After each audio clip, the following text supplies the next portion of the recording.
Alright. Okay. Showman.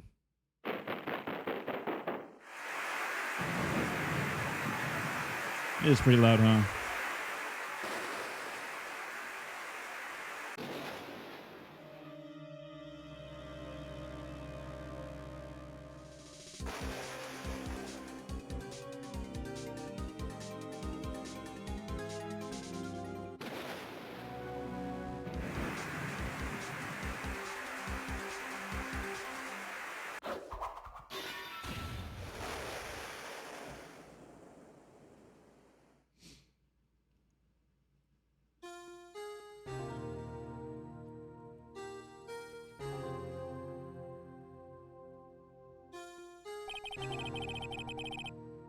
Phoenix.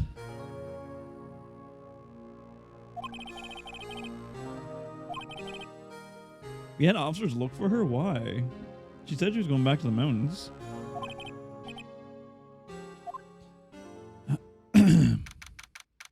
February 22nd. So our last case was Christmas, so it's been 2 months, yeah.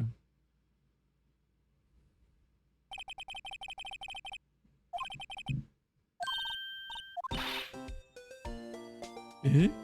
Do we know her?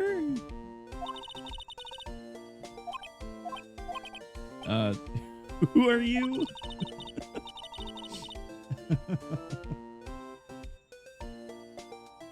I need to put this up too. Right.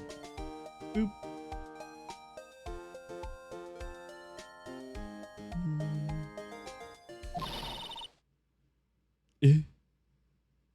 No. Do I look like a Mia Fey to you?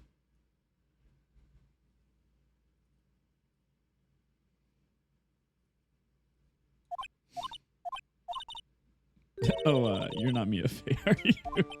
I'm sorry, but Miss Mia Fey no longer works here. So, what are you, the coffee boy? I'm Phoenix Wright, a defense attorney. It's the... These are literally my law offices? Oh, she looks cute with her glasses on. An Edgeworth murder case. Yep, that's correct. Wasn't Edgeworth who was murdered, though? I'm sorry, I'm afraid I'm not taking any cases right now. You are Phoenix Wright, right? I hate that. The undefeated defense attorney? I guess. Look, I'm not accepting any new cases. Man, I sound terrible today. I just need my voice to warm up, then we'll be good to go. Sorry, but you'll have to try elsewhere.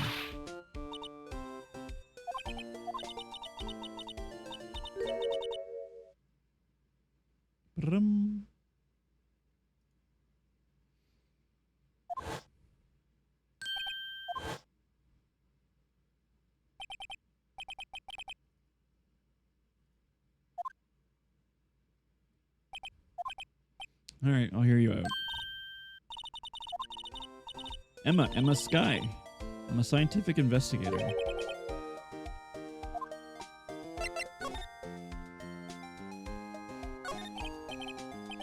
Emma, was it? So you're a scientific investigator? I mean, that's what I got, forensics? No, it's just, you seem kind of jumpy, or maybe just young? I'll be 16 years old this year. Well, I see. Wait, only 16? I'm set to be formally assigned to forensics in 3 more years. Now, we're going to be becoming quite well known at my age and all this. Okay, so what's your current position then? Well, legally speaking, I guess you can call me an 11th grader. I'm ready to do my job at any age, no less. Great, another future professional in training. So what's this case about? You said the trial's tomorrow? My sister didn't do it. She wouldn't stab someone with a knife. She wouldn't. So it's a murder case. I don't care if there's a witness who saw her do it. She didn't do it. I know she didn't do it. It's a scientific fact. And there's a witness. Just talk to her. You have to talk to her. Alright, I suppose I will. I promise I'd bring her Mia Fey, but that's interesting. How would she know Mia? So I'll be a scientific investigator when you grow up then. Excuse me? I'm not a child, to have you know. So it's a good idea to have a goal, albeit a very unusual one. I believe investigations should be done scientifically. Yeah, sure. If this case is handled scientifically, I'm sure my sister's name will be cleared. I'm doing research, you know. I'm developing a new scientific method of case investigation. I'll show you when I'm done. Why are we like a detective as well as a friggin' attorney? I feel like I shouldn't be doing half the things that I'm doing.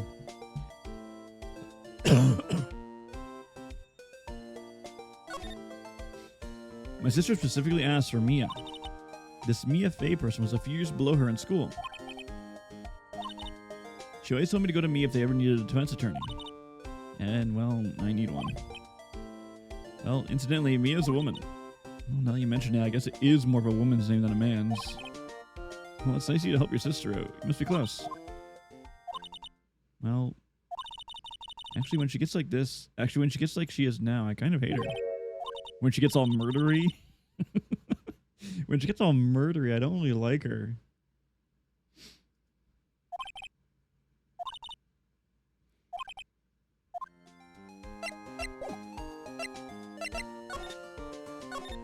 Oh, let's go then.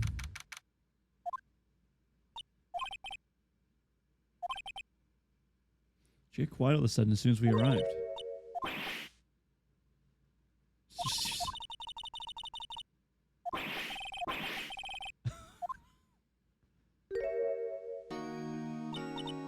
Hi, Lena?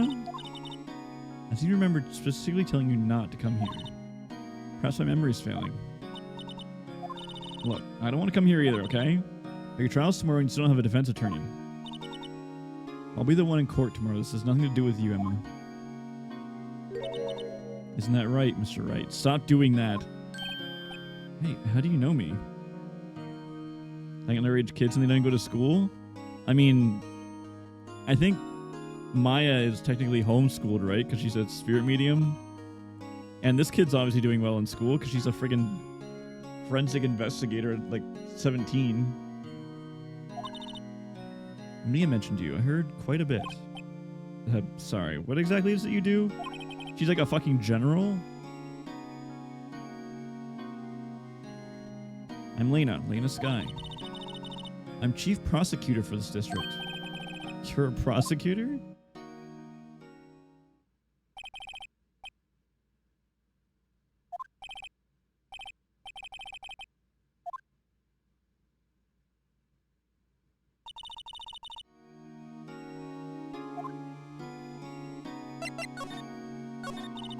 There's something you should know from the start, which is the suspect in this case has confessed to the crime. Oh, well, I'm out of here then. Peace. Huh? Wait, but the suspect is me. I did it. Well, Mr. Wright. Well, why don't you begin telling me exactly what happened? The crime took place yesterday, February 21st at 5:15 p.m. It was the witness's deposition. A witness clearly saw me committing the crime. That was a bit of bad luck, wasn't it? The crime took place in an underground parking lot at the prosecutor's office. The body was found in the trunk of my subordinate's car. The prosecutor's office, huh? I was arrested on the spot, caught red-handed, as it were. Well, great. Well, fantastic. So, who was the victim? An investigator with the police department. Not Gumshoe. Not Gumshoe. Not Gumshoe. Not Gumshoe. I suppose the correct term is detective. Death was due to a loss of blood. He was stabbed once in the stomach. By you? Death wasn't immediate, but the wound was fatal. I see. Let me repeat myself, Mr. Wright. The victim was a detective. You know what that means, don't you? Well, it means the police department will consider a matter of pride to have found me guilty. They'll use any means at their disposal to do so.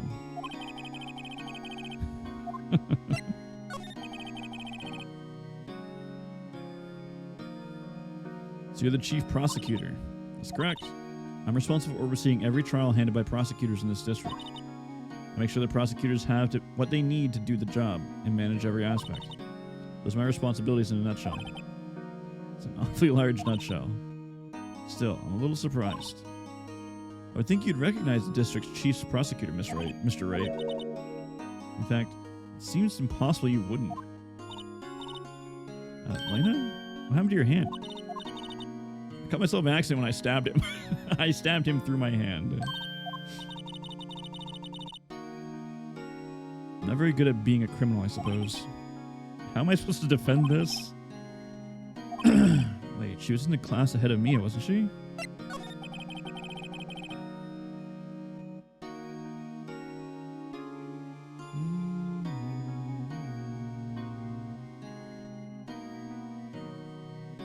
Someone rated a fucking dog tag as a water purifier, dude. What the fuck? Oh yeah, the dog tag purifies water as the dog's running.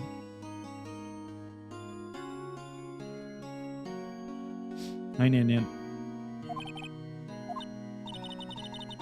Emma told you that too, did she? Although it seems he has very little in common with Mia. Hey, it was in law school. I was in my third year, and she was auditing the class. She was different than the other students. She was strong. She'd do anything to become a defense attorney. Anything. That's probably why she was attracted to me. Intellectually attract. Oh, damn. I was the best there was. It sounds a bit different when Emma says it. Well, Mr. Wright, as you can plainly see, I'm admitting my guilt. I think it's safe to say there's no way you can take this case. None. Why are you doing this to me?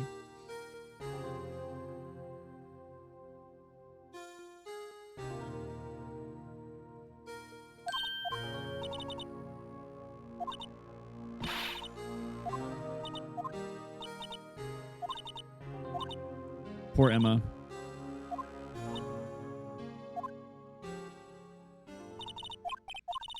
I believe our discussion here is ended. The rest, I leave to you. You mean you're requesting my services as your defense? Don't lose any sleep over it. Your client has confessed after all. The case is over. Right. I'll do what I can to get to the bottom of this. Lena's confessed to the crime, yes. But something doesn't fit. It's that look in Emma's eyes. There's something else going on here, and I'm going to find out what. I'm going to mute really quick so I can cough.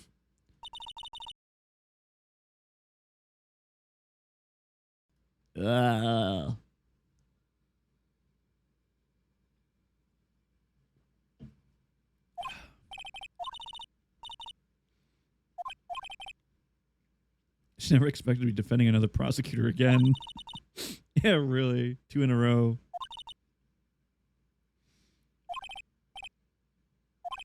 What happened to her? Sounds like there's something that sounds like there's something that sounds like there's something there that defies an explanation. Defies a simple scientific explanation. Jesus Christ, brain. Let's go check out this underground parking lot at the prosecutor's office, shall we? Wait, we're taking her with us? Alright. Please don't be Gumshoe. Please don't be Gumshoe. Please don't be Gumshoe. I like Gumshoe now. So this is a lot where it all happened. Looks like they're still investigating. I think my first visit to the prosecutor's office should be like this. What are you thinking? Well, they're going to be my coworkers in 3 years after all. No harm in saying hello. Actually, there is. You know attorneys aren't supposed to examine a crime scene. I'm trying not to stand out too much here, you see? Partner? Who the fuck? What do we have here? I can't do a southern accent, dude. Bambina? What's a bambina? Folks gotta learn to keep them doggies tied down, partner. Mr. Marshall. Really? Looks more like a sheriff to me. Looky here, Babina. Bambina. Bambina? Babina? Babina? I know how you feel. Hold on, I'm gonna Google that word. Bambina. Girl. It's Italian for girl. How do I say it? Bambina. You gotta do the hand thing too. Wait, he's speaking Italian? This is my gang's gold strike, see? Why are you speaking Italian? This is our claim, our territory, with another mother load of evidence. If you're fixing to mess with what's ours, you'll regret it, partner. You know what dreams the cacti... You know what dreams the cacti in the desert dream? You want to? What's this guy talking about? What's happening?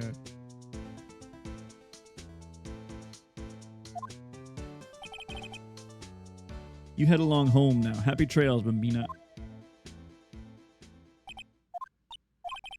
Is that a hombre friend of yours? That's not Italian, is it? Is it Spanish?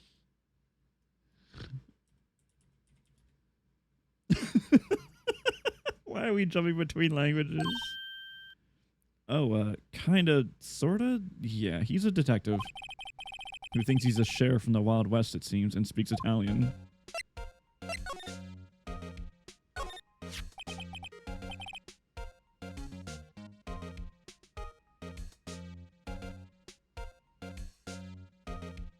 Bum, bum, bum, ba-dum, bum, bum, bum. What's this, a wallet? What am I doing? I just found this wallet. I'm handing over to the police. This is real basic. Anything at a crime scene is evidence. Let's be scientific about this, please. Just put it in your pocket. How is that scientific? It sounds like theft to me. A foldable wallet found at the crime scene. There seems to be something inside. I'll teach you about the trick to examining evidence. Oh my god, I can finally do this after 4 cases. Look at the court record.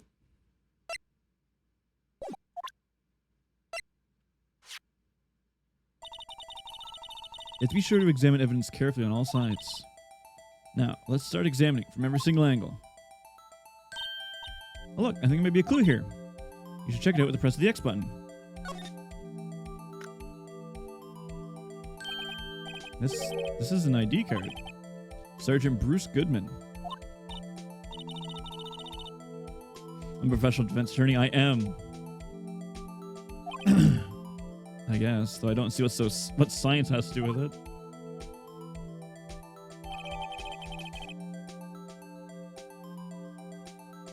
An investigator's ID card found at the prosecutor's office crime scene. I wonder why the ID number is important.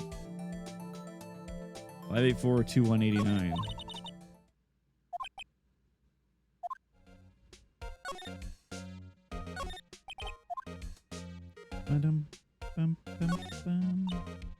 This is the cars leave the lot.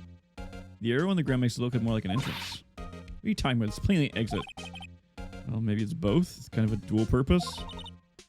The theory of relativity. I gotta write this down. Was Mr. Relativity German or British?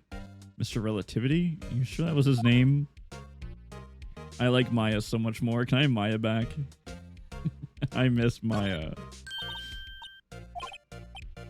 Oh, that's a step ladder. He never knew his real ladder. What's the difference in scientific terms, please? Scientific? Hey, Fiend. Look at the basic nature of things, Mr. Wright. Phone. Hey, don't touch stuff we don't need to be touching. I like Maya so much more. Can I have Maya back?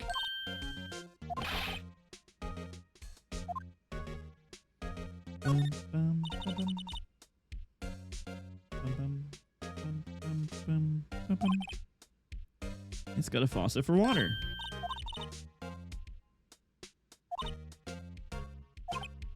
It makes a difference either way.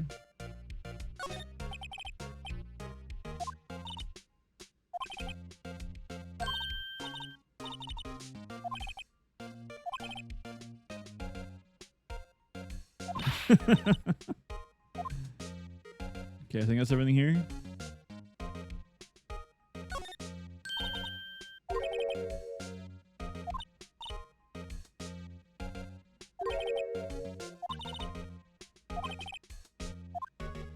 Okay. bum, bum, bum. Holy fuck. Holy. Well, partner. Looks like you no intention of going home quietly.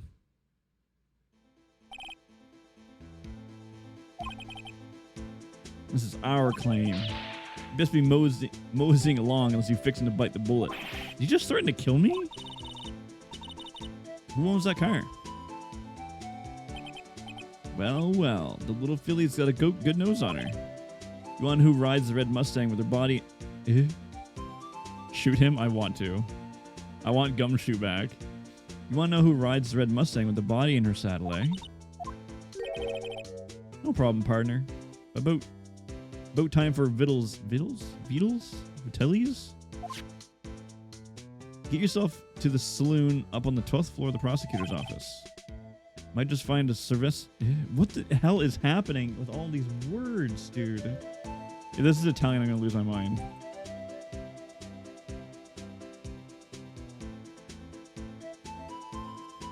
Cerveza. This is Spanish? But he was speaking Italian earlier.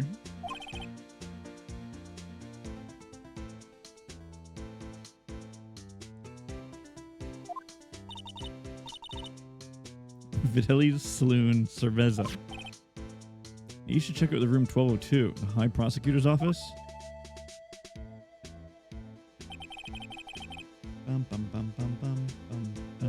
In any case, stay away from the car. You can look around here all you like, just keep your paws off our claim. Great, maybe there's some clues around here, Mr. Wright. Let's check it out. Are you two all set?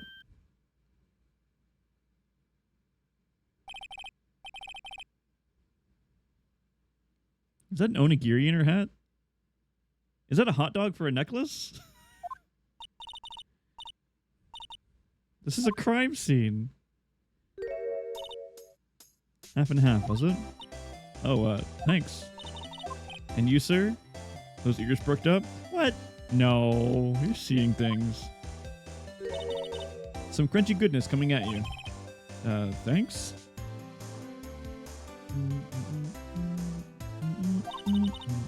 This area's off limits to anyone without clearance, especially passerbys. Where are you officers?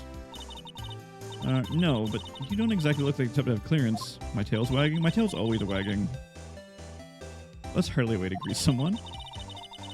Even my days as a coffin queen are... The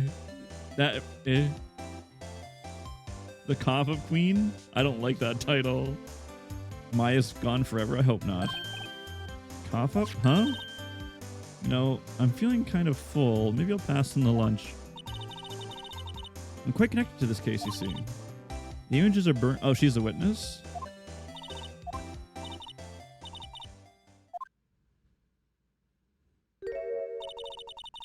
I'm referring to the murder, the stabbing of that detective.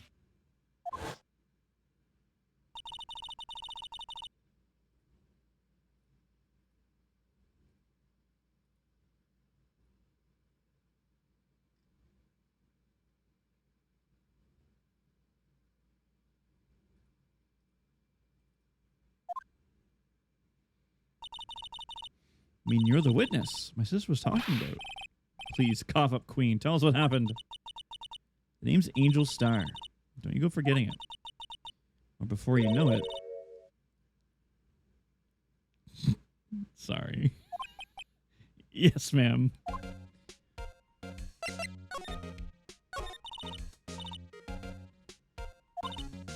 Yesterday was a day of destiny. I knew something was going to happen. Just like I know the daily special on Friday... Just like I know that the daily special on Friday every week is salmon. It was yesterday special for some reason? You're a defense attorney, right? You should know that. You should know the foul misdeeds of evil ones who haunt this den of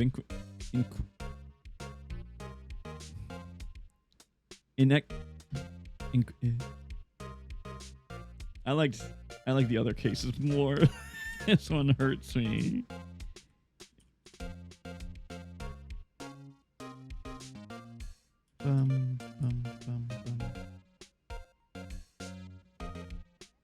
Inequity. Lack of unfairness, favoritism, or bias. An unfair circumstance or proceeding. Inequity. I thought those are like when you're like low on money.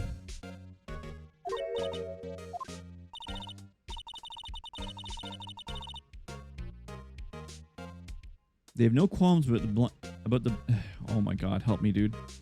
They have no qualms at all about blackening the name of the innocents. Yesterday they paid homage to the most evil of one of all. They gave an award for King of Prosecutors. What a farce.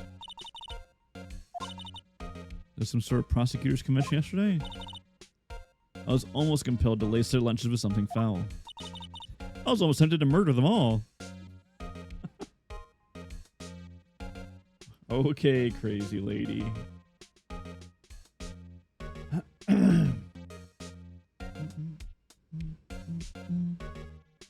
You have a personal grievance against the prosecutor's design? Or is there some kind of scientific evidence for this evil? Mock me at your own risk. You'll soon find why they call me the Cough-Up Queen. I don't like that nickname. Ew. Exactly, ew. The most heinous of all the evil ones. The one they awarded yesterday. It was in his car that they found the body. Proof that he devours the evilest lunches of all. Has same face syndrome? Not really. I think Emma and Maya are very different.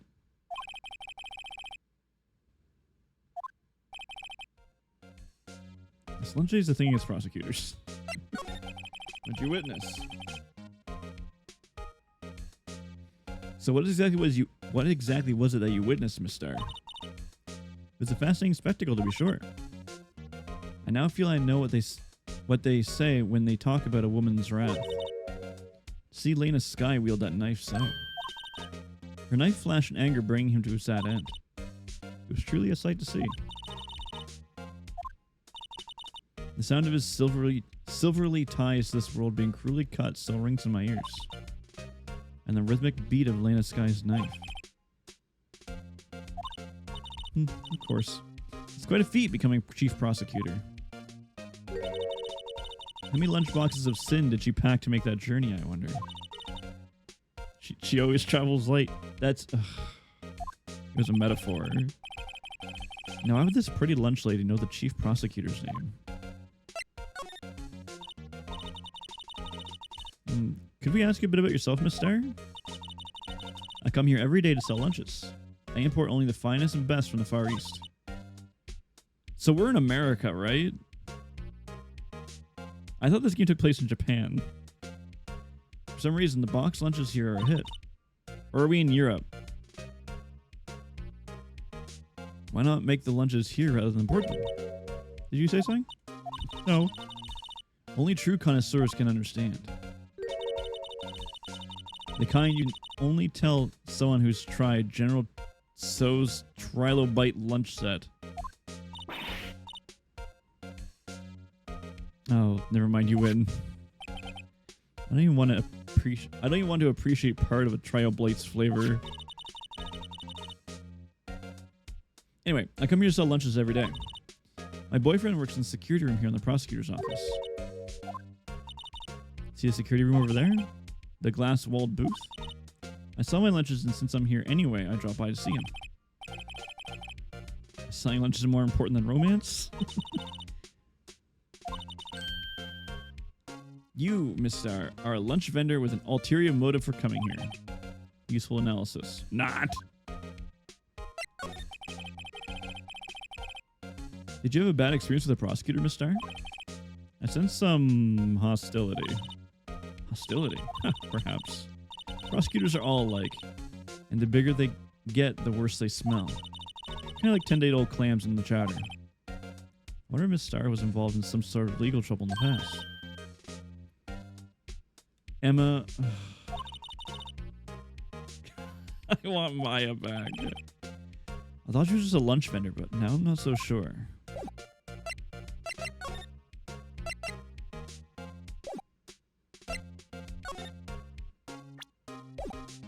Oh, I can't go with that side anymore.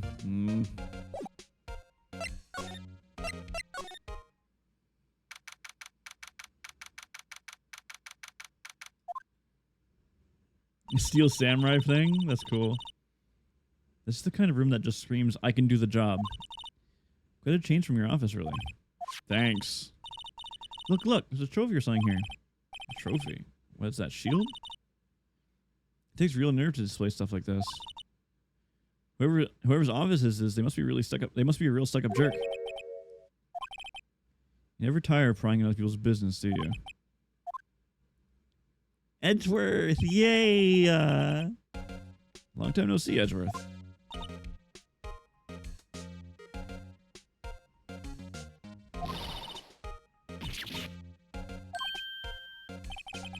You know him from somewhere? I'm his biggest fan. My sister introduced us once and... Right. Her sister's a chief prosecutor after all. Well, what brings you here? I'll warn you. I've been known to be a real stuck-up jerk. No, did I? No? It was just Mr. Wright here. Hey, don't blame me. We're just here to investigate a murder case. Murder? A body was found in this nasty bright red sports car in the parking lot. That would be my car. God damn it, Edgeworth. Stop killing people.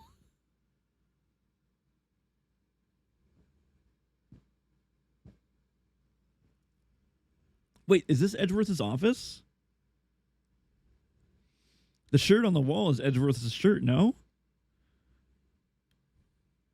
No way, this is Edgeworth's office. I'll say one thing, she can certainly scream.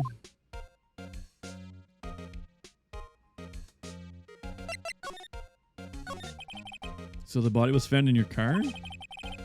Go ahead, say it right. You think I did it, don't you? And you went through all the trouble to help me last year, no less. No, we don't think you did it. I mean, it was my sister who stabbed him. Thanks, Emma.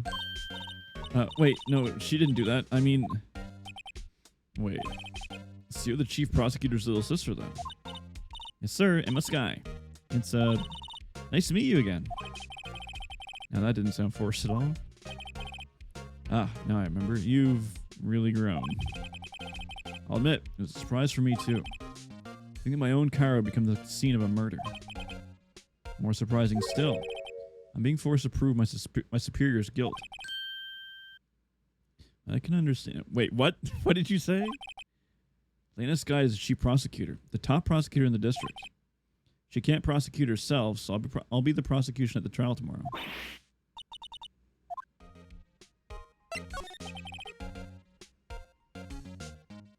To be honest, it's a bit of a miracle I'm still here at all. What do you mean? Rumors. You've heard the rumors about me, haven't you? Miles Edgeworth. Try to remember a time where there weren't rumors about this guy. Forging evidence, arranging false testimonies, illegal searches, you name it. Thanks to you, my innocence was established in the trial at the end of last year. However, there were some who say I'm the one responsible for the current incident. What? That's crazy. Some people need very little excuse to think ill of others. It's a fact of life, impossible to stop. Some of them even go as far to present me with toys like this. They think it's funny. Toys? That bronze shield. There's gotta be a story behind that one. Chief Prosecutor Skye. Yes, we worked together on a case 2 years ago. It was my first big case. 2 years ago. I wasn't even a lawyer yet. Since then, I always felt that she was looking up for me. It appears I was mistaken. I know she's not the warmest person. I'm sure she felt some responsibility for you. Then why? Why did she stab someone in the trunk of my car? Not only that, she stabbed him with my knife. God damn it, Edgeworth. Your knife was the murder weapon? Oh, so that's why Skye is taking the fall for this. She doesn't want Edgeworth to get in trouble. To be specific, it was the knife I keep in the toolbox in the trunk of my car. The murder weapon, usually in Edgeworth's toolbox, traces of the victim's blood, no prints.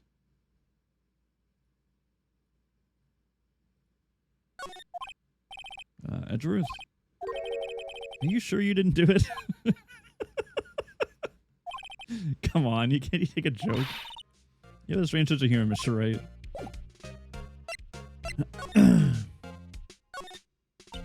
My, what an amazing bouquet. Just right for Mr. Edgeworth.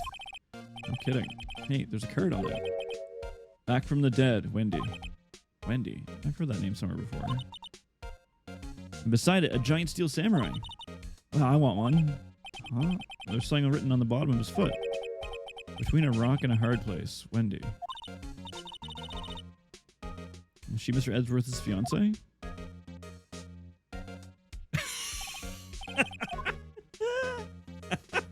Ain't no way, dude. Oh shit, that's cute. Oh, cute. What a pretty tea set. I go more for the instant tea bags myself.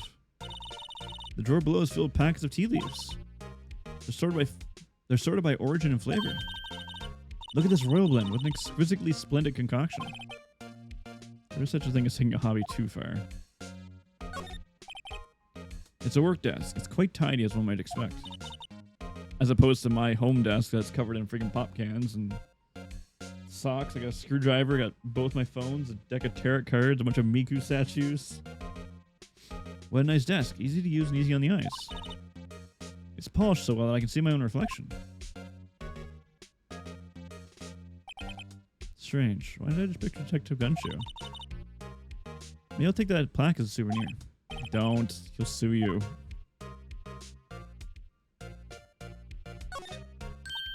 Wow, this jacket is even lacier than the usual ones. This has to be his lucky trial jacket. Lucky jacket. Right, I've never seen him wear it. I'm sure there's a story behind why it's in a frame.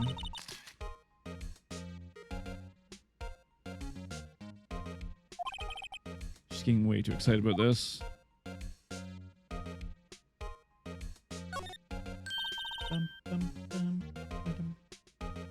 Hey, a chessboard. I'm not too up on my chest, but it looks like the blue's in a bit of a tight spot. The red knights have surrounded the blue pawn. Huh? Those horses are mounted knights, and their swords have really sharp edges. And check out this poor pawn. His head's kind of spiky. Reminds you of you. His edges must be an avid chess player. What's wrong, Mr. Wright? Edges surrounding a pawn with spiky hair? It's nothing.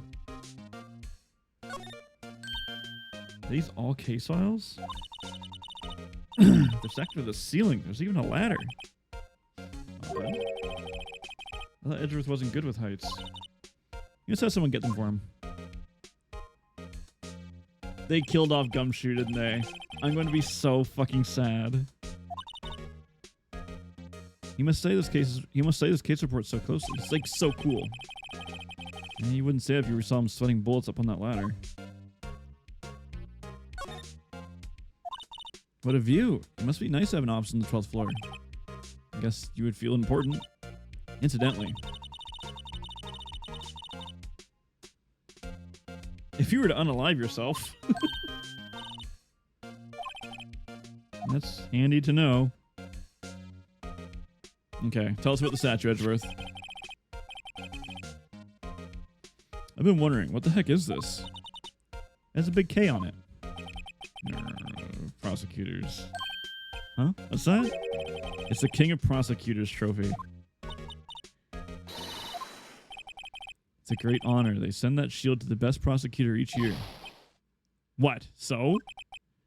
So that K, that's... K stands for king? Yeah, you got a problem with it? I didn't design the thing. King of Prosecutors. Kind of like an employee of the month, only better.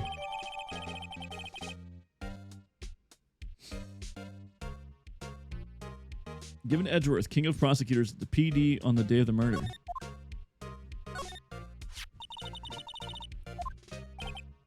Well done, Edgeworth. You must be proud to be King of the Prosecutors. Congratulations, King of Prosecutors. Please stop saying that. Still doesn't explain one thing.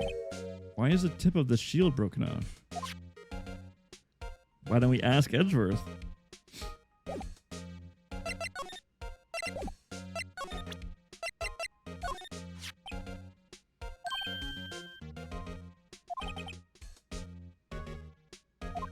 I lost a day of work to receive that travesty. I had to go to the police department to receive that broken shield. The police department? Yes, right next to the police station downtown. You've been there, haven't you? Where Detective Gumshoe works? Yeah. I was wondering about something, about your shield. Why is it broken? What does it matter? I've got more important things to worry about. Oh, right. He doesn't seem too concerned about his ward, for better or worse. Yesterday was a very busy day with the prosecutor's office. Maybe we should ask him more about yesterday? Can you tell me more about yesterday, the day of the murder? Yesterday was the annual cleaning at the prosecutor's office. Cleaning day. Working with the police department, we sort and file all evidence for solved cases. We call it an evidence transferal. Oh, and another thing. A ceremony was held at the police department. There was an annual review and awards for outstanding police officers and prosecutors. That's when you got the shield? I was at the police department yesterday afternoon. I got back here at 5:12. That's very precise. People like myself, Mr. Edgeworth, pride ourselves on our precision. I have no place. I place little faith in my memory. Oh. The only thing I trust is solid evidence. Edgeworth's parking stop was added to the process. Help me tonight. Record of parking in the prosecutor's office lot entered at 5:12 p.m.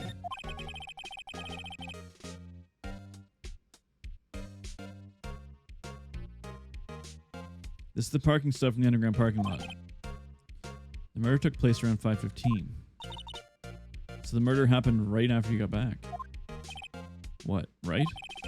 I'd appreciate if you didn't direct that suspicious glare somewhere else. Who the fuck are you? God damn it. Where is Gumshoe?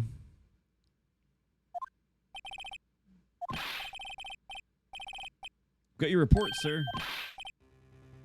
Did you find any new evidence against the case, in the case against Chief Prosecutor Sky?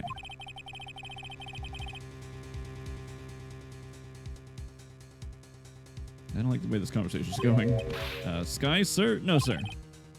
No name of that kind, sir. Nothing. Not in this report, sir. I think I just heard Edgeworth's lid blow. Mr. Edgeworth's lid. Isn't it on very tight? I made a clear request to the police department, did I not? I need to focus on the trial tomorrow, so don't bring me anything unrelated. Sir, but sir... I'm just following orders, sir. They told me to bring this to you. Give me your name. Yes, sir. Merkins, sir. Officer... Oh, Meekins. Right, Officer Meekins. Take your report and leave. And good luck with that raise next month. Oh, but sir, I didn't know. Poor guy. Looks like he was absent the day they gave it brains and good luck. Damn. I still gotta do my triple artifact today. Yes, sir. As you can see, I'm busy. You may leave now. Let's see what he says, Mr. Wright. The victim was a detective from the same department as that patrolman just now. Go down to the police department. You can ask more there.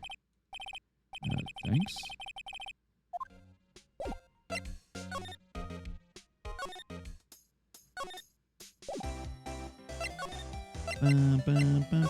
As long as it wasn't Gumshoe. Oof, we're finally here. Why would they put the police department so far away from the prosecutor's office? Beats me. That took almost 30 minutes by taxi, and traffic wasn't even that bad. The police department, huh? I've only ever been to the criminal affairs next door. Hold on, what's that? Are we playing Danganronpa now, dude? That's fucked. Disturbing. Why does it undulate like that? Undulate? Oh, wait, I know. This is the blue badger. That's a badger? They're trying to make him the police mascot. You sure know a lot about the police. But still, he does seem familiar somehow. Forget the blue badger. What's that next to him? Someone appears to be dancing with the blue badger. Uh-oh, he noticed me. He's sure running over here fast. Yes, you're not dead. Thank God you're not dead. I was so worried about you. That's my line, Detective Gumshoe.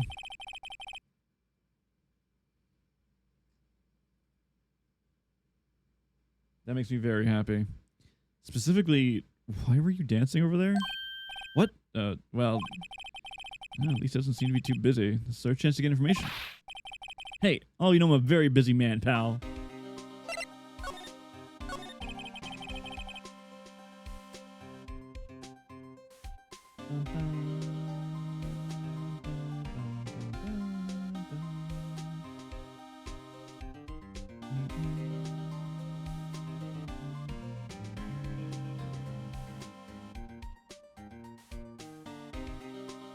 I'll give you one word of advice, pal.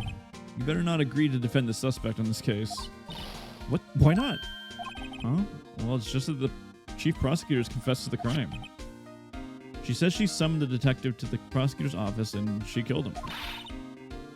But what if she's not telling the truth? Yeah, well, no. Come on, pal. There's plenty of evidence against her. What if the evidence was faked? Hey, pal. Can I speak to you for a second? Huh? Me? Why is this little girl so peeved at me? She's a relative of the suspect. She's Elena Sky's sister. Whoa, the chief prosecutor has a little sister?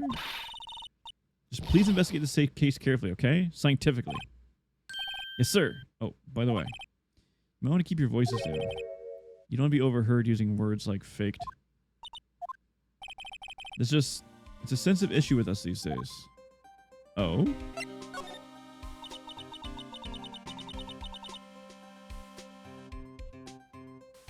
Bum, bum.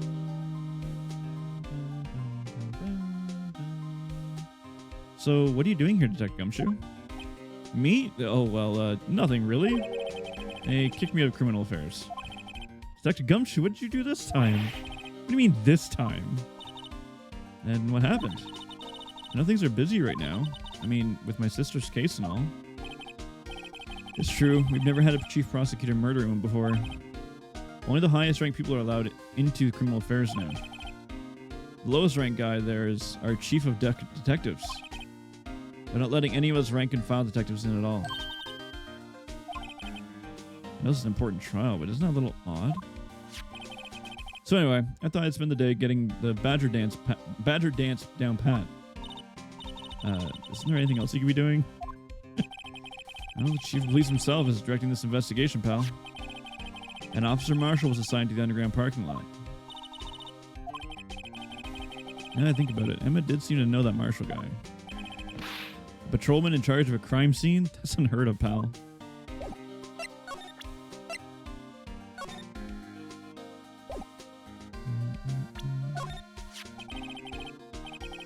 Detective Gumshoe, what can you tell me about this? Hey, pal, this is a detective ID card. You can't just keep that. You have to turn it into the police. It's people like you that get me in so much trouble all the time. I mean, Detective Gumshoe must drop his card a lot. Let's see. Bruce Goodman. Goodman. Sounds familiar. Nah, my mistake. Now I remember. Bruce Goodman. He's the victim. That's what I thought. Can you tell us more, Detective Gumshoe?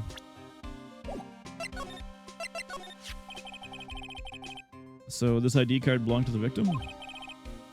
He was a detective like myself. Detective Bruce Goodman. Don't you think it's a little strange? I mean, why would the victim's ID card be laying on the ground where we found it? Well, Detective Goodman should have been at the police department yesterday. It was an evidence transferal case he handled 2 years ago. Bro, shoes are not...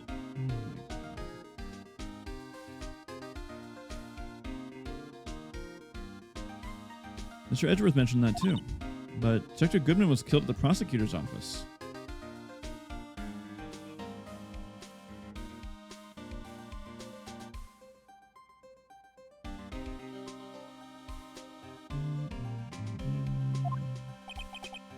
Well, that's the thing. It's hard to say this, but word is that Chief Prosecutor Sky called him out there to the parking lot. And Lena's confessing as much.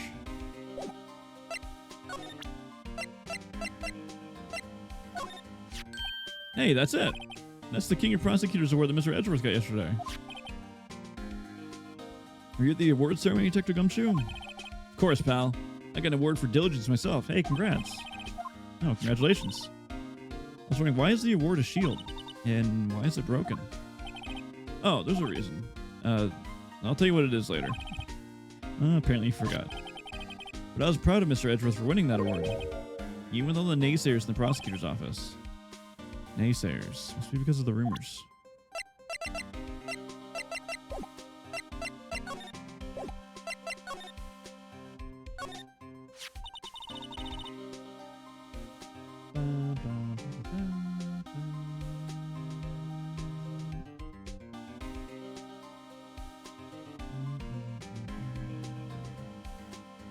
What a great system we run here. So cool. I was wondering about that. What? The dancing blue badger? It's my masterpiece. You made this, Detective Gumshoe? The chief threw together some designs and I just did my thing, pal. Nice work? It's battery powered, so it can go anywhere. There's no switch, so it dances and dances until the batteries die. Poor blue badger, fated to dance until he drops. Why is that an evidence?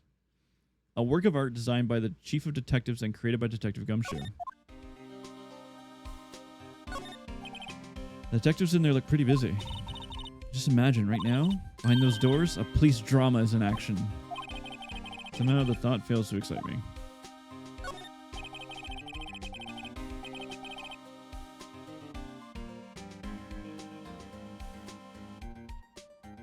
Look at that patrolman is saluting the other guy. He must be a detective.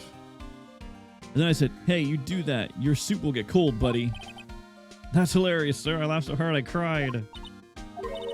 I guess he wasn't saluting. He was wiping tears from his eyes. Make a good pair. You know why patrol cars are painted black and white? No idea. Why? Well, I think they're designed after a panda. I don't think they are. A panda? Not that I have scientific proof. It's just a theory.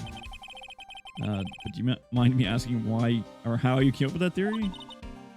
Because when I was on a school trip, I saw a patrol car and it came to me. We just been at the zoo, see? What about zebras? Or did they not have those at your zoo? Or did you go to a poor person's zoo? The banner here is announcing the crime fighting campaign. The slogan. What if they'll be selling fingerprint sets? I don't think that's that kind of campaign. What family wouldn't want a set at home? It's good for finding out who's stuck into the cookie jar. I think most families can figure that out without the extra help.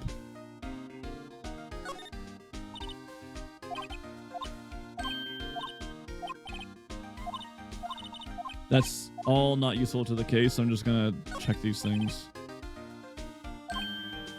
Do you know this face? If you do, dial 911.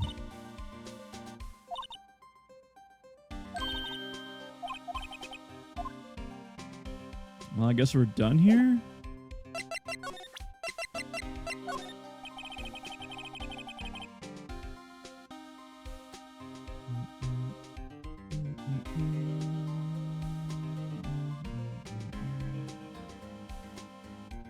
As a detective, I had to keep my mouth shut on that one.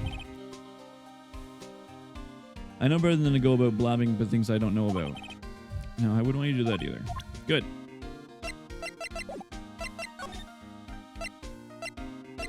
I guess we're done here?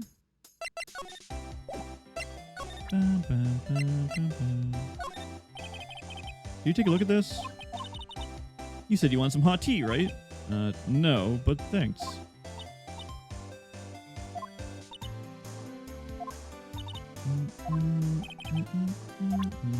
Okay, so she won't tell me anything about that. Wait, what about the trophy? No, okay.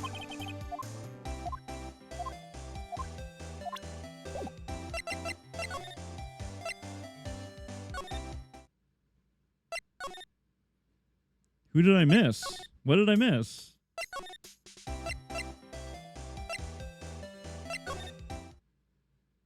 Edgeworth is gone. So we're done with Edgeworth then. So we're missing something with her.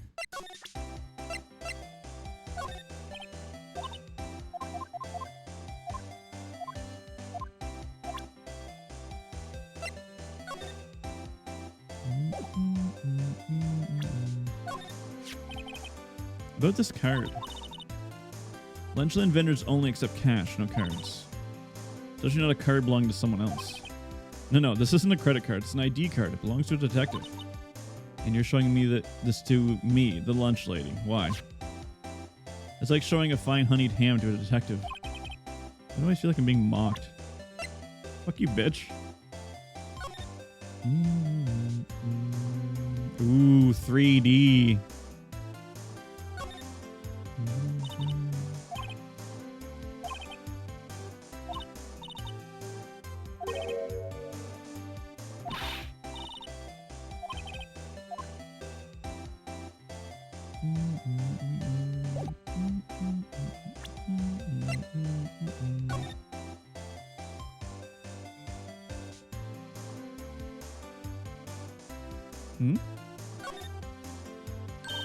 Hey, check it out. There's a metal plate here. It looks like the names of all the previous recipients are engraved on it.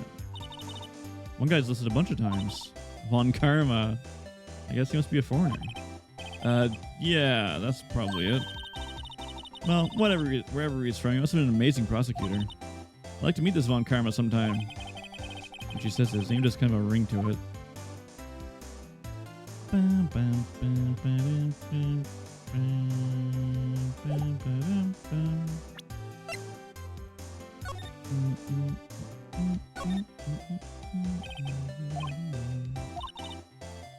murder took place 3 minutes after Edgeworth parked his car. If only he was held up against the heck with an extra couple red lights. Wouldn't have accomplished this whole affair. Just goes to show you never what happened when you run a yellow light. True enough, I guess. I didn't mean to show it to her. Oh god, Ace, go back to race chat. Get out of here.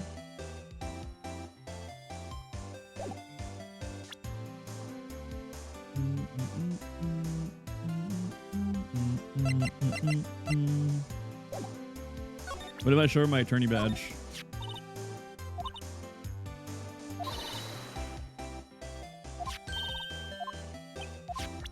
No.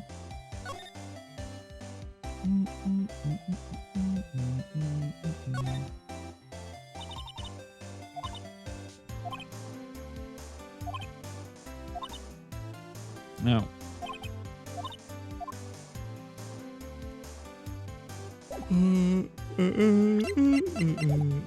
Okay, I don't know what I'm missing with her.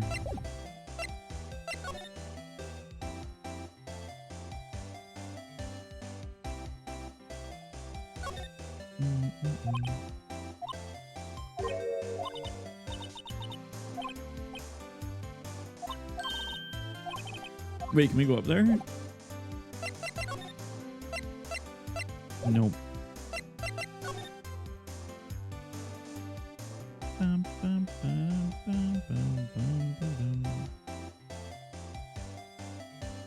I don't know what I am missing.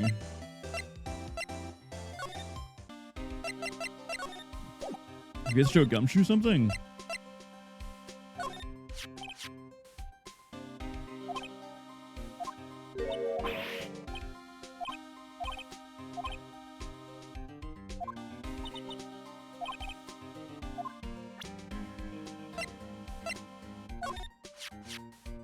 Oh, so he does them both at the same time, okay.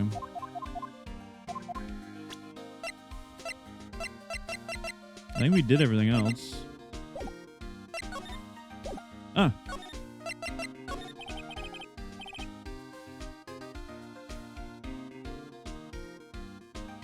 He's in a tough spot again. Again?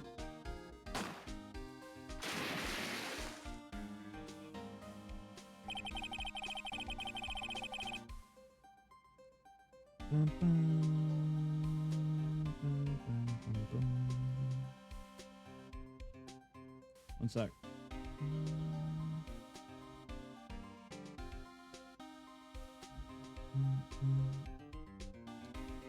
$29.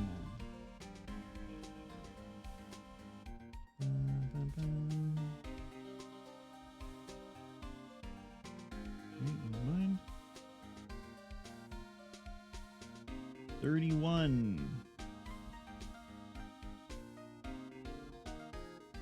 35.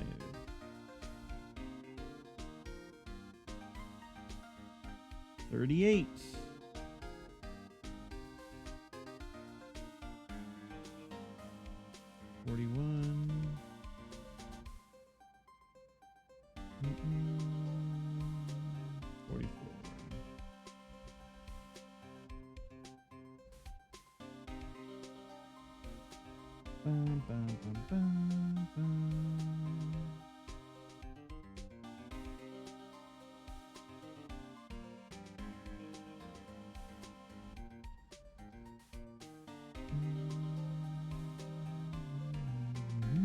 Okay. Well, it all started with the murder of that defense attorney, Hammond. I know, I was there. I remember. Mr. Edgeworth is found innocent. Listen, pal, there have always been rumors about Mr. Edgeworth. Forging evidence, making deals with witnesses. Nothing outright, but there are always whispered rumors. Ever since he was accused of murder, no one's whispering, they're practically shouting. There's no evidence against him. Well, Mr. Edgeworth has always been unusually strong ties to department higher-ups. It's only natural that people would be suspicious. I had no idea he was under the gun. Anyway, this latest case has started a new rumor. People say the only reason he took this case is because he's aiming for the chief prosecutor's position himself. But I know the truth, pal. No one wants to be the one who has to prosecute the chief prosecutor.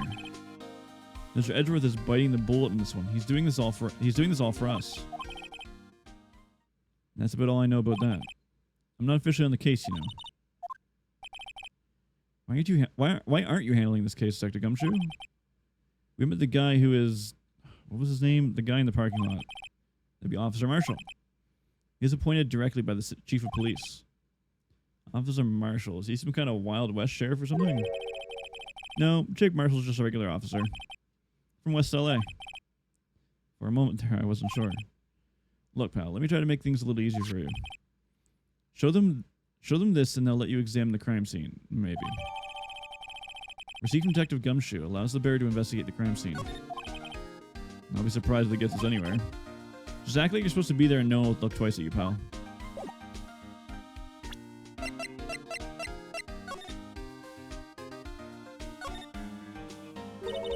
Hey, look. It looks like something's been crossed out. Maybe it was a letter or something to Detective Gumshoe. Let's see. Annual bonus, $20. I think it's missing a couple zeros. No, that sounds about right.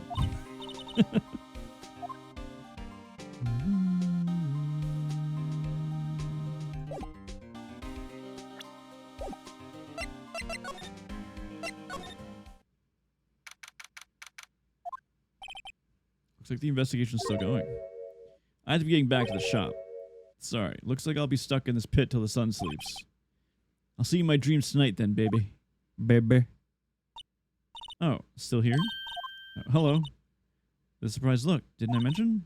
I've got a boyfriend in criminal affairs too. What happened to the security guard?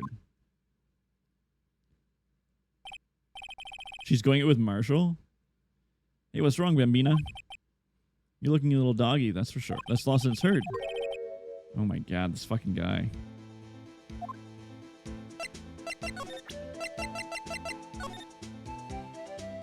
Oh, whoops. Bum, bum, bum. Would you mind reading this for me? What's this? I warn you that fan letters to me go... Oh, right. I warn you, fan letters to me go right into the spittoon.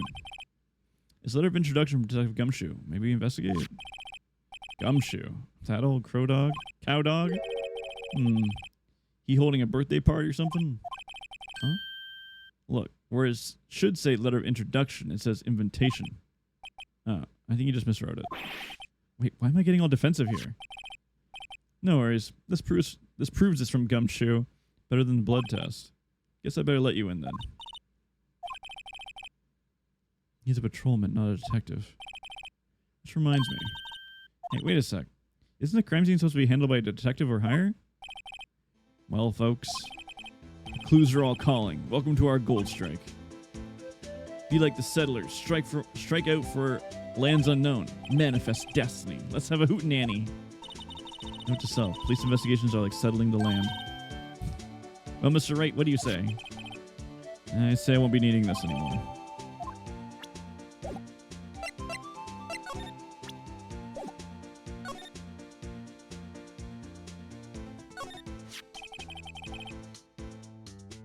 Bum, bum, bum, bum, bum. This looks like a cell phone. I can't think of anyone else it could belong to. What's so scientific with that? Should we check it out? Sure.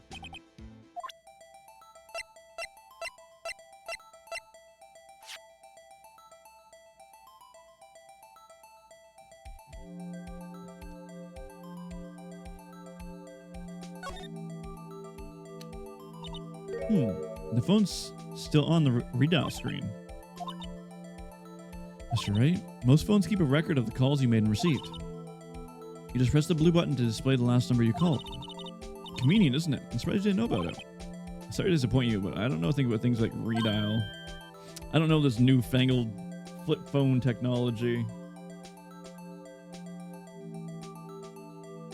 Bro, I haven't had an invoice for the last like 30 shipments. Because my freaking invoice manager is broken.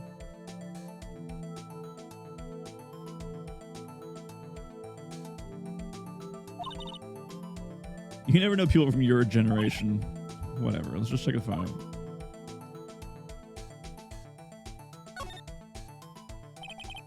Let's see who the last owner of this phone was called.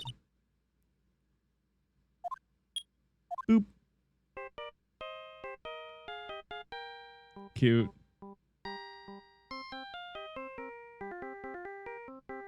Is this a Steel Samurai's theme?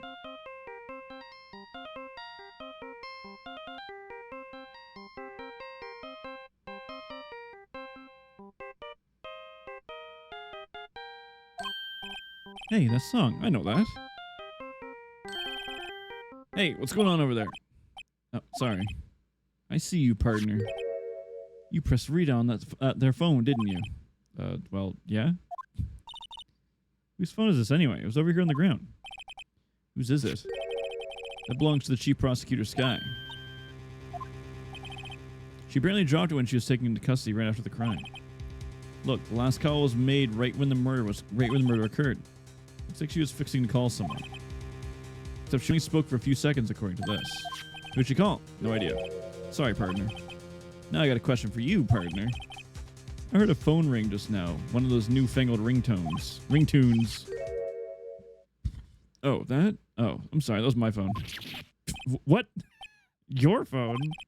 Yeah, it's kind of strange, but someone called me right. Someone called me right as we picked up the other phone. Someone called me right as we picked up the other phone. A wrong number. Hope you're not lying. They shoot you for that in Texas, partner. Note to self, don't go to Texas.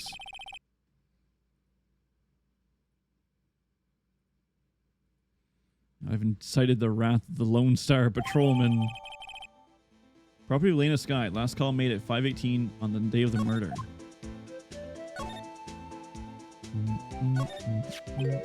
Looks like some kind of note. Look, something's written on it. 675-12-2. Oh, 67S-12-2.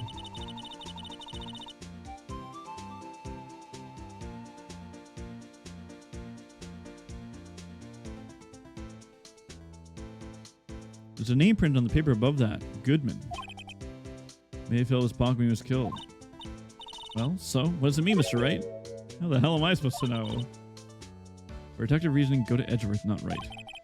I'm sure Edgeworth wouldn't know what this means either. Victim's memo found in the car trunk. Look in the trunk. Yep, they laid it in the outline of the victim's body. So wait, the victim must have died when the killer closed the trunk on him. You've got to be the only person I know that would come to that conclusion.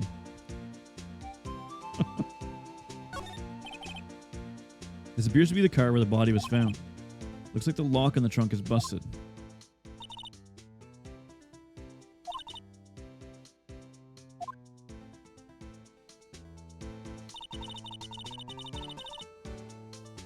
Quite a luxury car. It just screams, I have money to burn.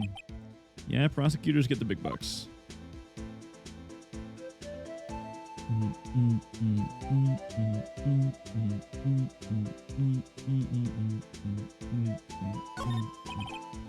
B block.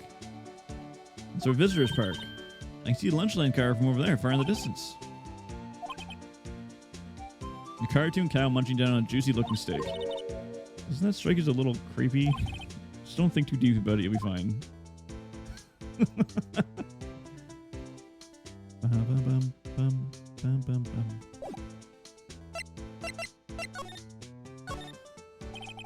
Officer Marshall, can you tell us more about the victim?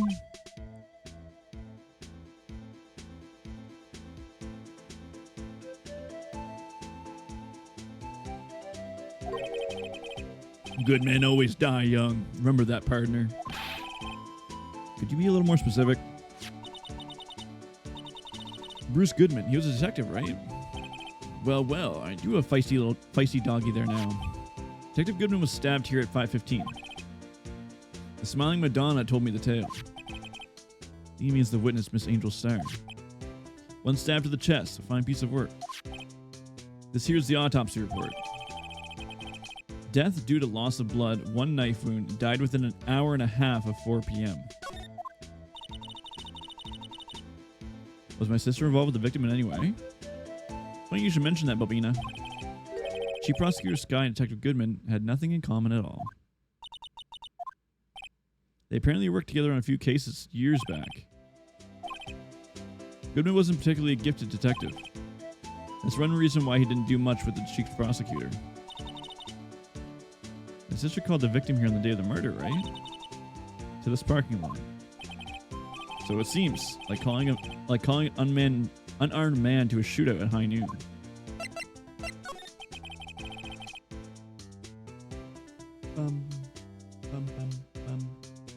I don't mean any offense, but Officer Marshall, you're a patrolman, right? Not a detective? You call me out? They shoot you for that in Texas. Huh? I was one of them fancy shoe detectives till 2 years ago, to tell you the truth. Oh, really? Now you're a patrolman, so how come you're in charge of a crime scene? Nothing gets by you, does it, Bambina? So why are you in charge? No reason. We're just short on hands right now. I'm keeping an eye out in the meantime. That's odd, though. Detective Gumshoe was saying he had nothing to do. Nothing important, at least. He's only but an Aww.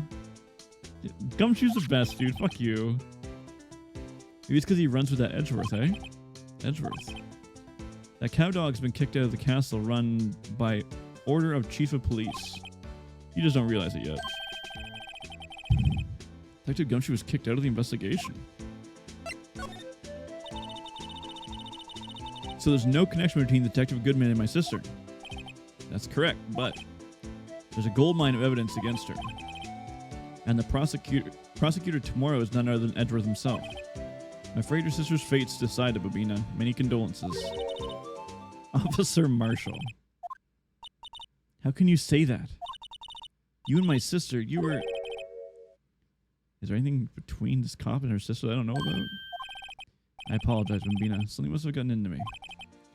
Maybe it's the dirty wind that's blown through the prosecutor's office.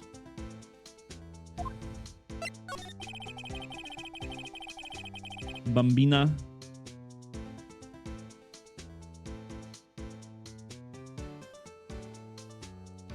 Suspicions about Mr. Edgeworth have been flying around for nearly 2 years now. Forced evidence and arranging testimonies, you mean. He was unbeatable because he did whatever it took. Unbeatable, that is, until he met you. But rumors are just rumors, aren't they? These are prosecutors we're talking about. Evidence is everything to them. If you follow the rumors about Edgeworth to their source, you find one person. But they're off limits. Untouchable, you might say. One person. Who? Hate to say this, but it's your sister, Bambina. Chief Prosecutor Lena Sky. Edgeworth couldn't rustle all those cattle by himself. Ray and Yin are amazing? What do you... Whatever. Whatever. I'm cool too. Why, is Yin streaming? Well, Yin is streaming.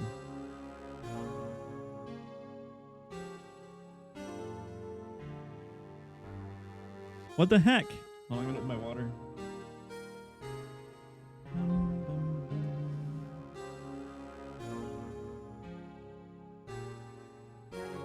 Ray's ending? Yeah, I know. I just tuned in to make sure she wasn't raiding me. I don't want Ray to raid me.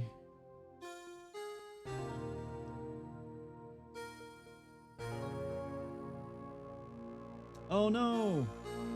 I can't get my water because the fucking drink part is frozen. Damn it. I gotta wait for that to thaw.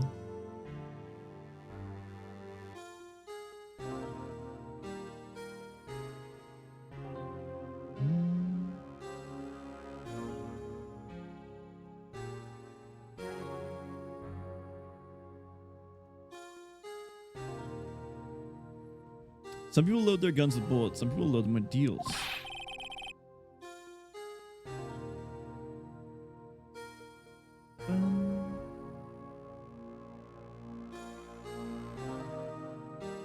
What, you're saying Edgeworth was making deals to win trials? Where there's gunshots, there's bound to be bullets. That's what the old timers say. There's a big old secret hidden around here somewhere. Everyone knows it. Is that why Detective Gumshoe was taken off the case? Did they target him because he was the closest to Edgeworth? So, well, how are we doing, Mr. Wright? I guess we got some clues. We have an autopsy report, a note from the victim, and a cell phone. So you think we'll be okay? Well, the only thing still bothering me is that Lane is confessing to the crime. She says she did it. I can guarantee that she's not a criminal. Oh, by the way, Emma? I know that song when your phone plays. I know that song your phone plays when it rings. What?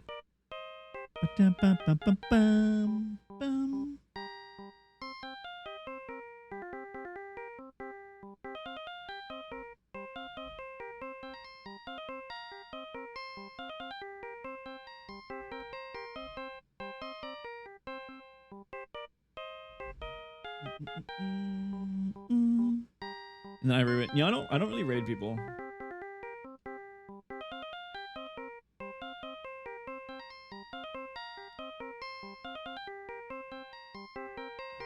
You guys know that.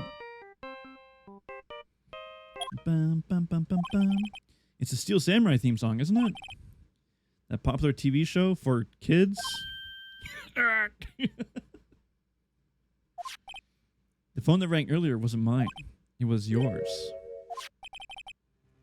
At 5:18, just after the murder took place, your sister called you, didn't she, Emma? Can you tell me what we talked about?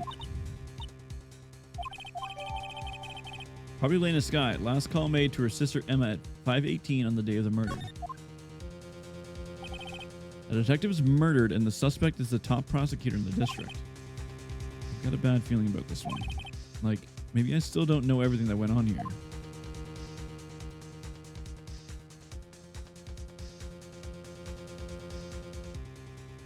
If you can make it so raids hide your viewer count, then I probably would. But I don't like seeing my viewer count at any point ever.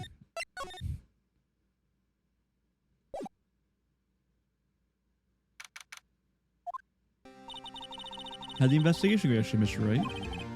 Frankly, there's still a lot of gray areas. Or rather, the whole thing's one big gray area. Don't worry about me. No matter what the outcome, I'm ready to accept my fate. I believe in you, sis. Mr. Wright, let me offer you a word of advice. A defense attorney should never believe their client. The defendant is called to trial because they respected wrongdoing. Never forget that. You remind me a lot of Mia. There's one decisive difference between you and her. You're not a defense attorney. I believe it's almost time for the trial. Good luck, Mr. Wright.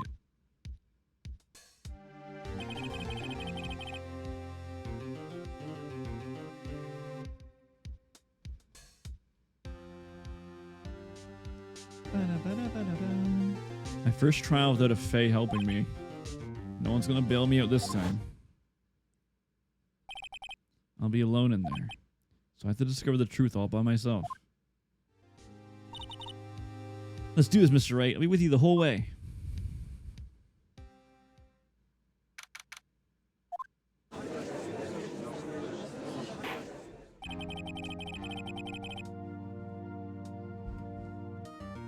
How?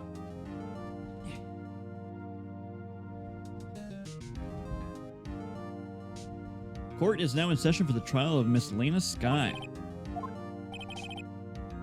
Has been ready for a while. Fuck you, Edgeworth.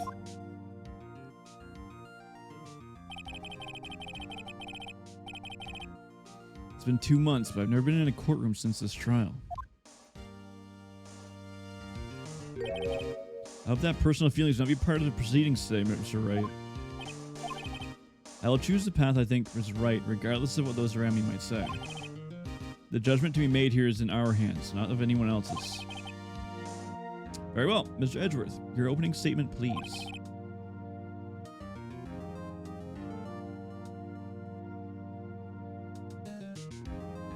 Chief Prosecutor Lena Skye has committed an unpardonable... Edgeworth, you want to use a fucking smaller word for me there, my guy? Unpardonable. Unpardonable. Thank you. Unpardonable. Unpardonable.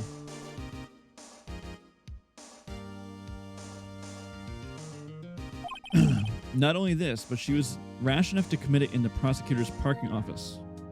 Fuck me, dude. Not only this, but she was rash enough to commit it in the prosecutor's office lot.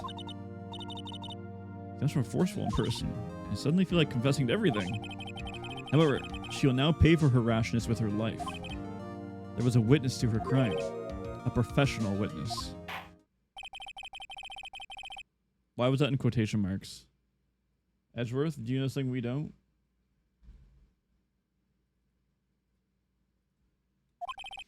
The prosecution calls its first witness, Miss Angel Starr, to the stand.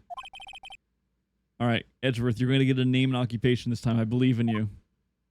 This is the fucking one, buddy. Haven't I seen you somewhere? You ordered the caviar lunch, right? Oh, caviar. I've never eaten caviar before. The judge is really wolfing it down. And for you, I have a fiesta bowl. Thanks.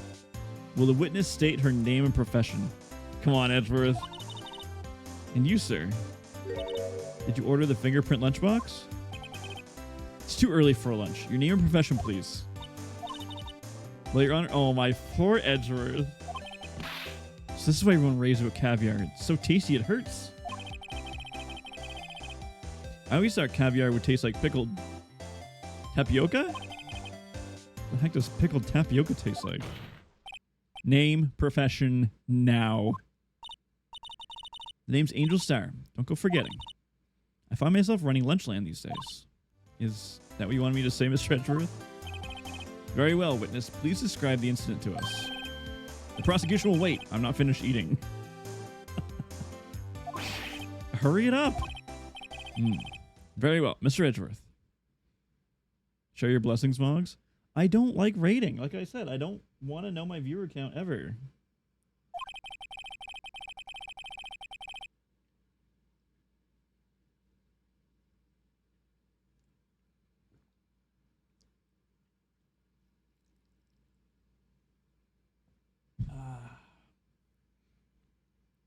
As you know, we usually call on the police to provide a description of the crime.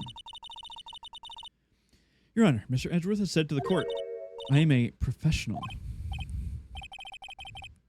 Raid and bolt then? No, because I can see it when I start the raid. Raid and close my eyes? I'm not raiding. I don't like raiding. We're not doing it. That's why I turned off raids for so long, because if I didn't raid, I didn't feel right getting raids. Everyone's like, you should turn your raids back on so I can raid you. I'm like, fine, whatever, who cares? Until 2 years ago, Miss Angel Starr was a special investigator with the police. She was a first-rate homicide detective. Well, that would have been nice to fucking know. Aha! I know who you are. Cough up. Can you raid me? You can raid me all you want. Cough up Queen Angel Starr, Your Honor. Long time no see. Very well. You may continue with the description, Miss Starr. Who is this lady?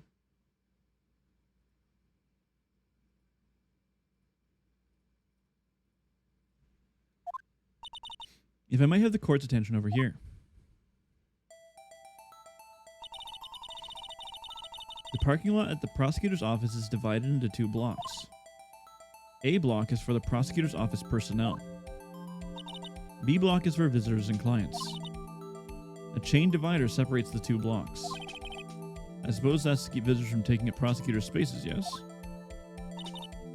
The crime took place by a car in the back of A block in the car's trunk. The killer stabbed the victim with this knife and went to drive the body out.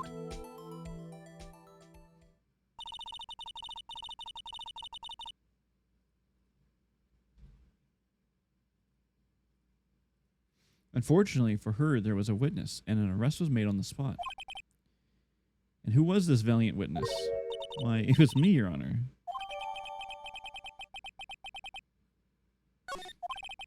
Witness, did you see the moment of the crime?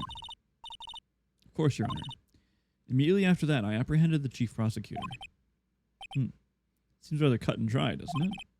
Well, Mr. Wright, I can't agree on principle, Your Honor. It seems that some poor losers are unwilling to accept the truth, Your Honor. Shall I proceed to crush what little hope they have remaining? If you can, then give them your worst, mister. Oh, wait, are they talking about me?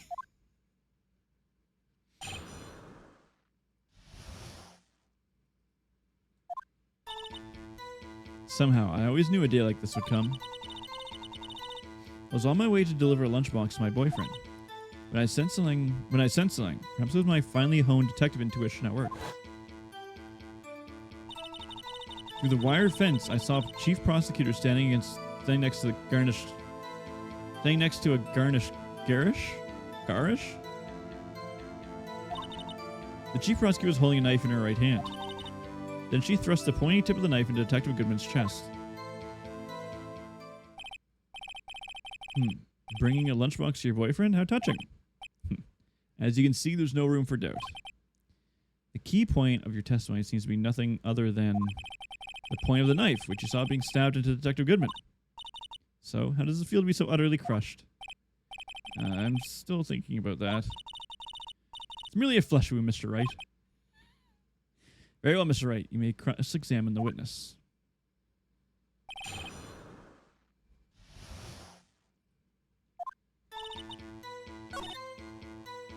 Oops.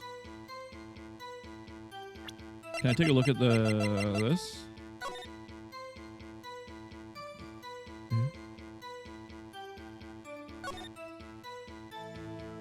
Why was if she's in B block, how did she get to the security room?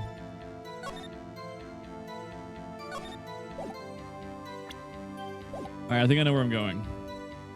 Actually, right here is where I'm going. This boyfriend, he's the detective? Not that boyfriend, the security guard. That boyfriend. You have several? Yes. This boyfriend, that boyfriend, and the other boyfriend. Care to join? Yo. She's out to the judge like, hey, judge, you want to bang?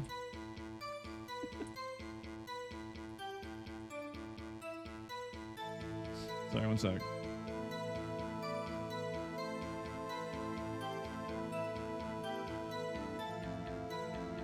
Bam, bam, bam, bam, bam, bam, bam, bam, bam.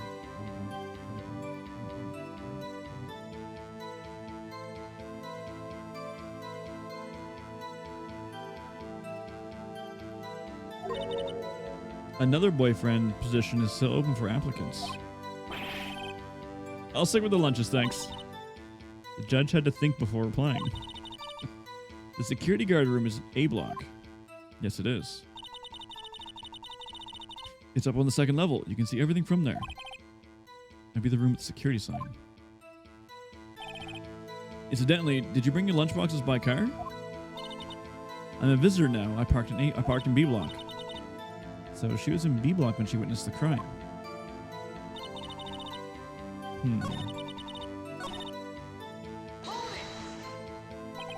How did you know?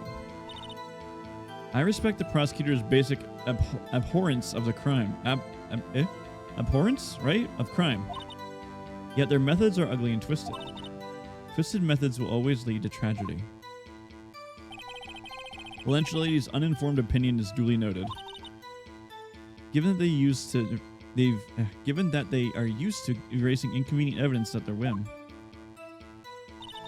Killing off a detective that knew too much is merely an extension of that.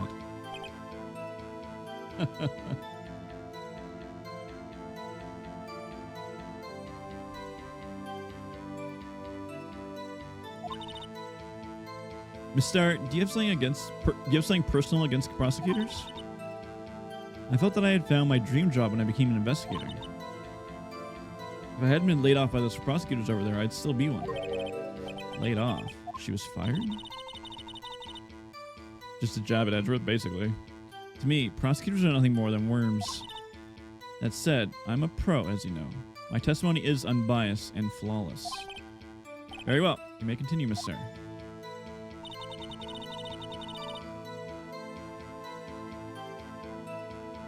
Bum bum bum bum bum bum bum bum bum bum bum bum bum.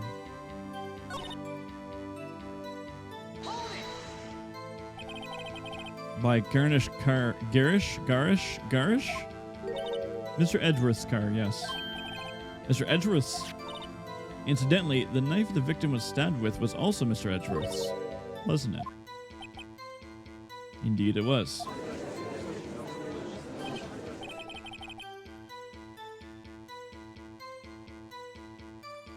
What an odd case this is. And the person you saw, you're sure it was the defendant? I saw her from no farther than 30 feet away. I am certain it was her. If she's telling the truth, then we're doomed. Let's just do what we can. Even if we don't have any proof, we can always nitpick. Witness, in your testimony you clearly stated the following. Prosecutors are nothing more than worms. Ergo, you are a biased witness. You might want to keep those silly opinions to yourself in the future, rookie. Huh? Rookie? Unless you're willing to risk the consequences of doubting me. I'll fry you like a fritter, crispy on the outside, chewy on the inside. That was inspiring. I think I've heard that tagline elsewhere. You could cry plagiarism. I may be relegated to the lowly position of lunch lady, but my instincts are honed. Photo, you took this? Well, we're fucked. Well, GG. Pack it in, guys. We're done. We're dunzos. It's all ogre. The moment I witnessed the crime, my reflexes took over and snap, I took a picture. In fact, one of my lunchboxes is rigged with a camera. I suppose that's more exciting than just hanging it around your neck. Witness, why am I only seeing this photograph just now? You think I'd show it to you? A prosecutor? Think again. My boyfriend works in the photograph division of criminal affairs. Well, this is most certainly the defendant. Oh, that's unmistakably Lena Sky. So, what was the defendant doing at the time? The chief prosecutor was holding a knife in her right hand. Was she?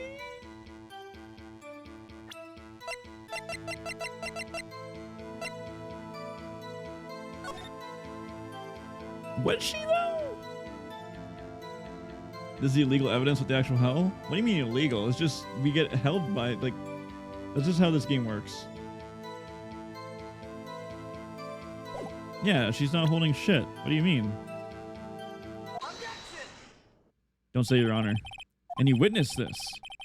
You saw Miss Sky stab the victim with the knife. As I've already said, yes. I swear on my finest salmon swirl lunch. I'm sure that's a fine lunch. But isn't that odd? Look at this photograph. This is the photograph you took the very moment of the crime, is it not? And why is Miss Sky not holding a knife? Mr. Edgeworth, your thoughts? Objection. That had to be the weakest objection ever, Edgeworth. Yet it was stronger than your ever feeble mind, Mr. Wright. What do you mean, Mr. Edgeworth? This photograph was not taken moments before the stabbing. This was taken the moment after the stabbing. And how can you tell that? Because she's covered in blood? Huh? See the dark crimson stains on the chief prosecutor's coat? but it's a black and white photograph.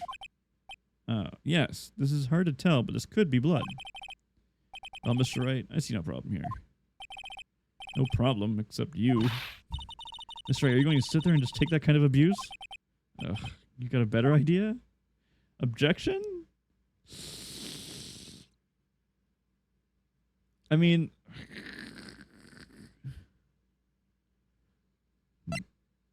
Object? No problem? Now you mention it, I see no problem there. Other than myself. Mr. Wright, you can't just let him walk all over you. That's just sad. Feeling sad, Mr. Wright? Aw, cute. Perhaps a bittersweet first love lunchbox is in order.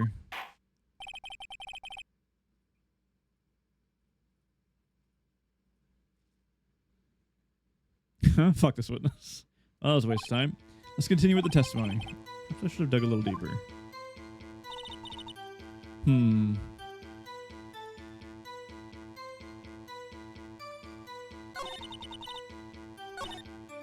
Wait.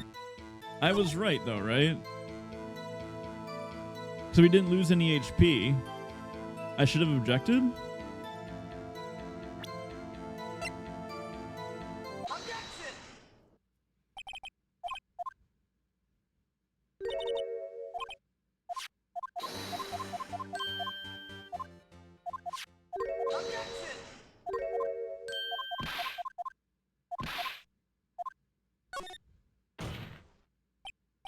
Wait, that contradicts what the witness said in her testimony. Namely, that she took the picture the moment she witnessed the crime. Well, it seems I was slightly unclear. My apologies.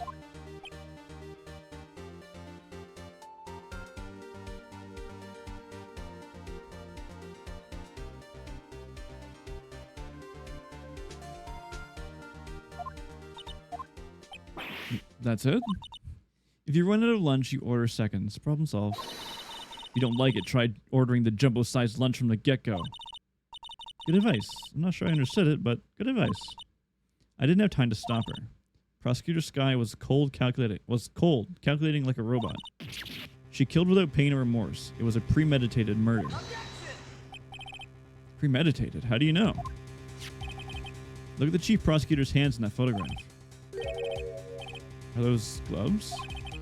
Surgical gloves made with thin rubber, most likely. Why else would she have those on? If not premeditated, she would not be wearing those gloves.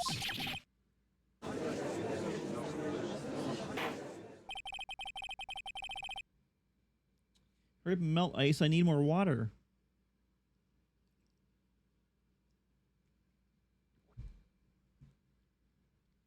These gloves do seem to be tell a tale of premeditation. Premeditated murder. A serious offense. Witness, add this to your testimony. The murder was planned. The rubber gloves prove it. Hold it.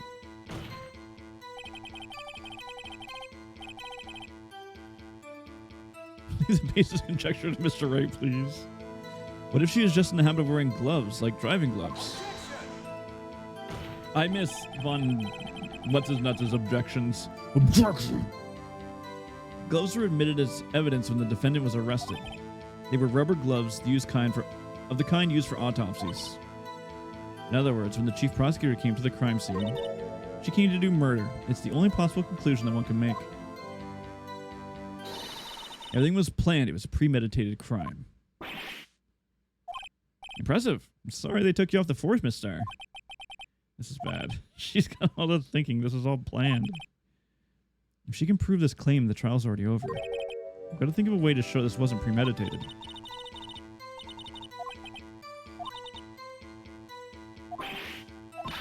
Sounds pretty fatal to me. But she used Edgeworth's knife, right? So she would have needed Edgeworth to be there. Wait. Premeditated.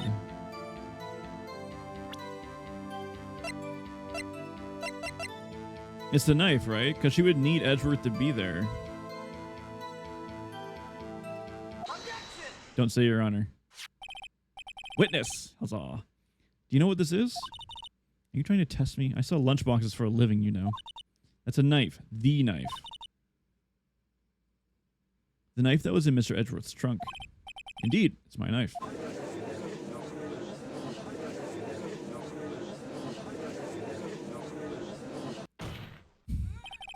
The defense has a request. We ask that the witness provide an accurate testimony. What's that, rookie? In your testimony, you say that Lena Skye planned this murder, and that's why she was wearing those special gloves. Seems like a natural conclusion to me. The gloves do indicate planning. However, why would she also not go prepare the most important thing, the murder weapon? This knife just happened to be in the trunk of that car. Ladies and gentlemen, if you're going to plan a murder, you don't forget the weapon.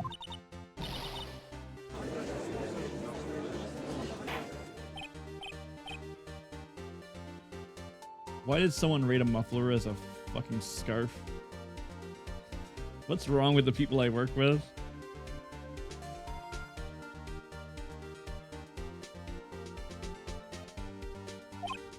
Great, now the tide's turning in our favor. My sister's as good as free. It's all over. Fuck you, Edgeworth.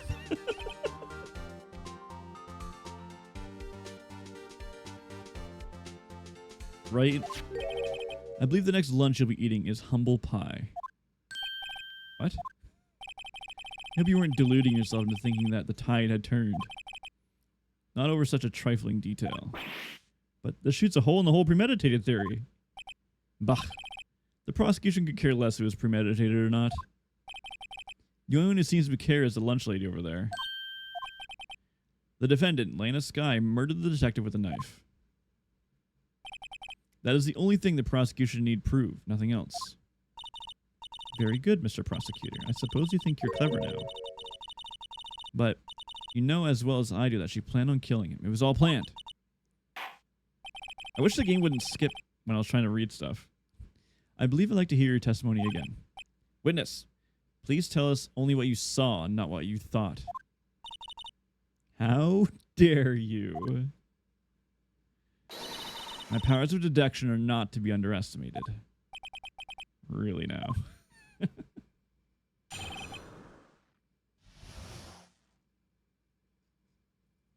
1 second.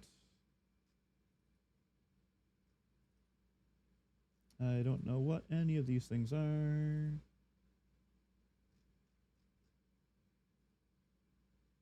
Bro, I think it's insane that I need to know all these kind of different Indians' food just to, like, be able to rate properly.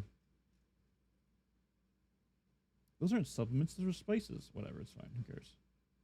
Someone rated earmuffs as mufflers. I'm sure I can get away with it. Save. Angel's deduction. Lena Skye intended to murder Detective Goodman. That's why she called the victim all the way to the prosecutor's office. I'm sure the chief prosecutor had a grudge against the victim. Nothing else could drive the human machine to plunge the knife in again and again. Okay, well, he's only stabbed once, and they don't know each other. The victim was summoned from the police department to the prosecutor's office. It does sound a lot like premeditation, doesn't it? So I ordered a pizza. Does that mean I'm planning to kill the delivery boy? In any case, the defense may now cross-examine the witness.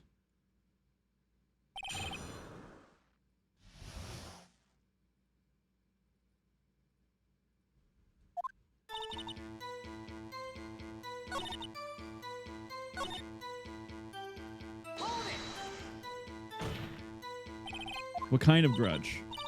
Well, I wouldn't know that. Of course you don't. That's because she didn't have a grudge. Rookie. I have a lunchbox here. Now, what's inside? A knife! Die! She pulls out a gun. How am I supposed to know? See? We agree there's a lunchbox here, but we don't know what's inside. Is this Schrodinger's lunchbox? A person's life is like a lunchbox with pretzels, don't you agree? I get it. That's why my lunch was so salty. This judge isn't very good with metaphors. The suspect had a grudge against Detective Goodman. Will you tell us about your basis for this thinking this?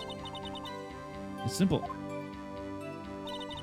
Nothing else could drive the human machine to plunge the knife in again and again. A human machine? That's a contradiction!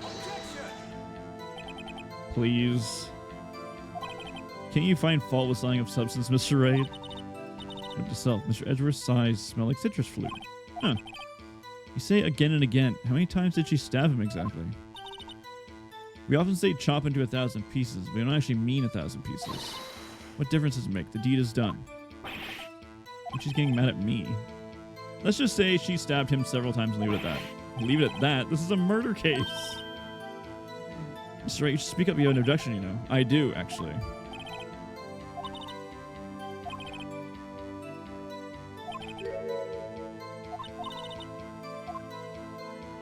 Okay, I think that's our weakness then.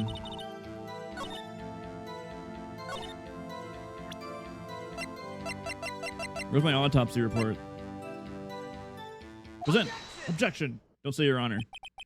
Nice. You say she stabbed him again and again, but you couldn't have witnessed that. Are you testing me? Then I'll test you. With my moss surprise. I'm afraid the moss is growing under our feet as we wait, Miss Star. Damn. Okay. Relax. She's gonna murder us. But what do you mean? I shouldn't have to explain this, but take a look. The autopsy report states that the death was due to the loss of blood from one stab wound. Aha. You're right. Good show, Mr. Edgeworth. But that's literally what I proved. Whose side are you on? What was my objection? No one noticed? Well, witness. You got the crime scene set, right? Oh, thanks. I always believed that no one could ever mistake ketchup for blood. Edgeworth helping? Edgeworth helps us a lot. But now, I realize that such mistakes are possible.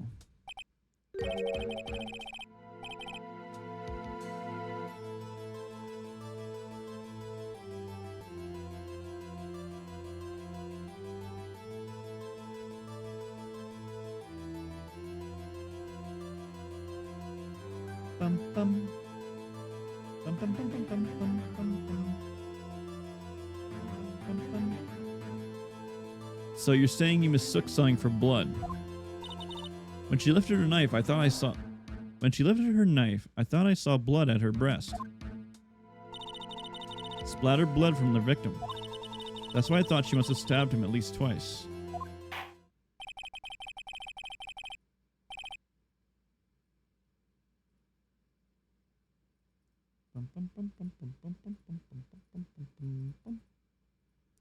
Then tell us what you saw that you thought was blood. Her red muffler looked like blood to me. That's how ghastly the whole scene was. Red muffler?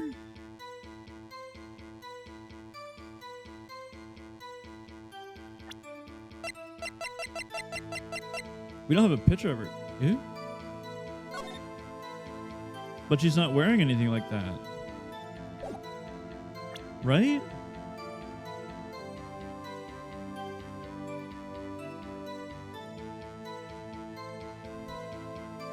I'm gonna try this. Don't say your honor. Miss Starr, I demand an explanation. The witness is clearly not suited for detective work. Damn, Edgeworth.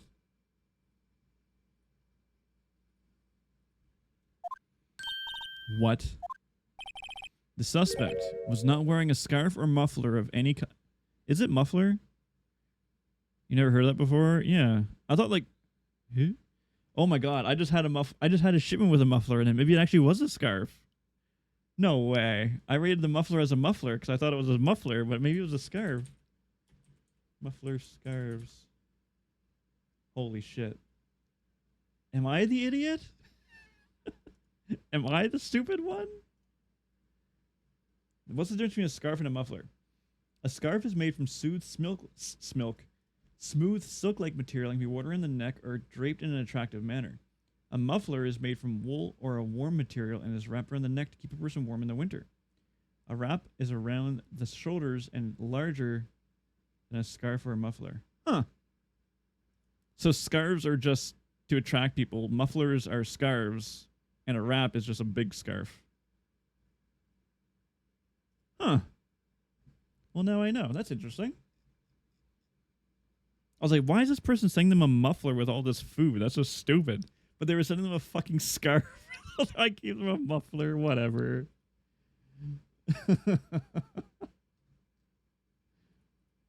Well, now I know for next time. And you proved it yourself with this photograph. But that can't be. Only a professional lunch lady be so utterly clueless. Damn, Edgeworth. You're gonna need a fucking sensu bean for that one. Congratulations. Perhaps you found your true calling. Holy Edgeworth, she's already dead, man. Stop. Harsh words, but good. In the end, Mr. Edgeworth prevails. What was my objection? Chopped liver? But it was there. A scarf. Not that, but something red, really. Well, now, where were we? The witness has given us an entertaining interlude, but back to business. What? Edgeworth, chill. Very well, witness. Continue your testimony. He's badgering the witness. It's his witness. You saw the crime and apprehended the suspect. Tell us about that. How could she? She's on the wrong side of the wall. Very well. I do remember some things accurately, at least. Ultimately, we couldn't shake the most important part of her testimony. The most important part. The part where your victim or sister stabs the victim.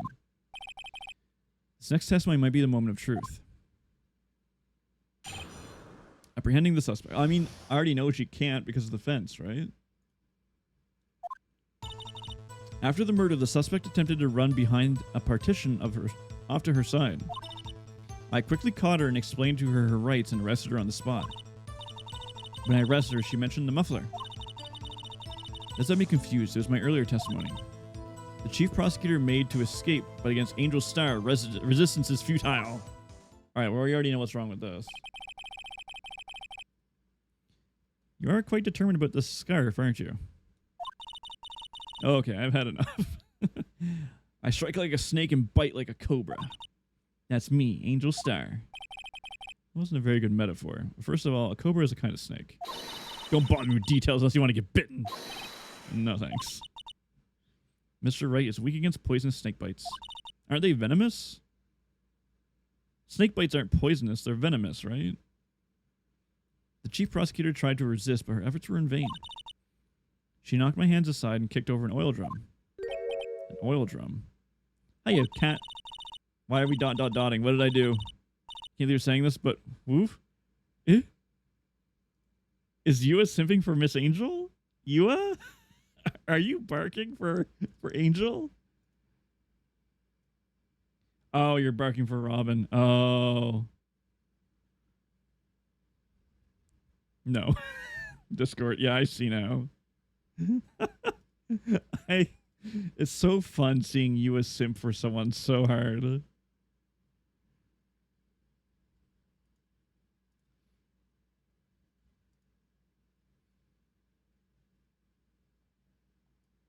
Hold on, I want to watch this really quickly.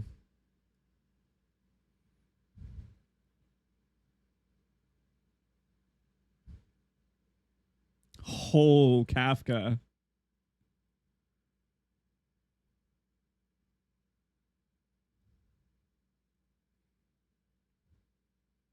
I like how we just tell Kafka to try on a bunch of clothes.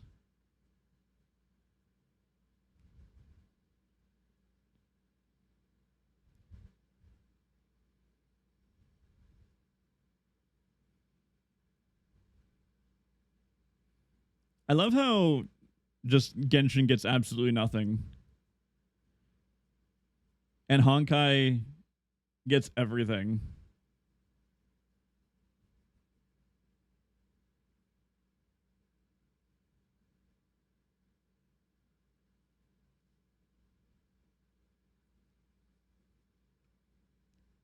Robin is very pretty. Holy shit.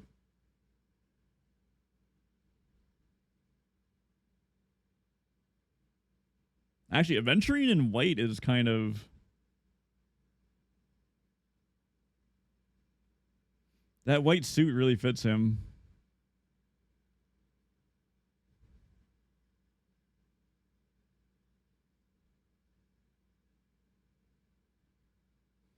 Star Rail Live.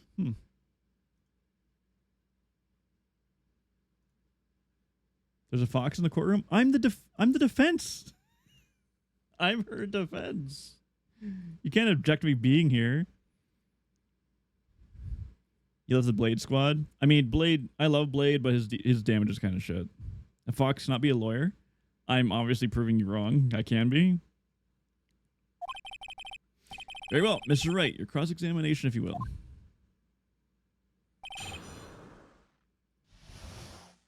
Okay, so I know what's wrong, but I don't know where to put it.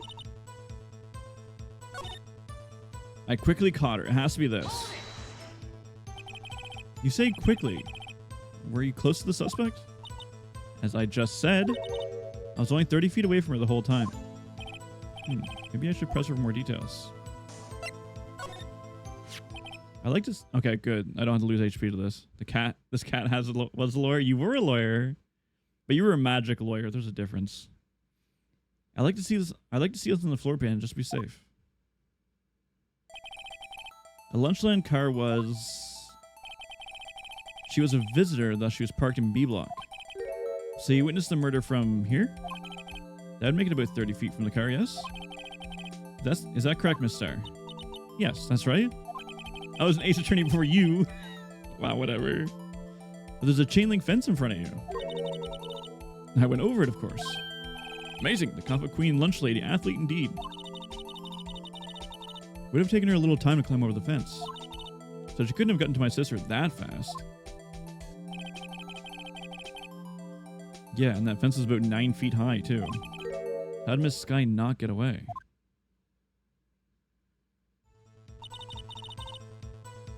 That has to be the point, right?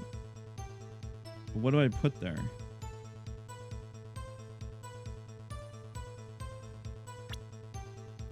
Because Phoenix already brought up the floor plan. That's what I was going to use.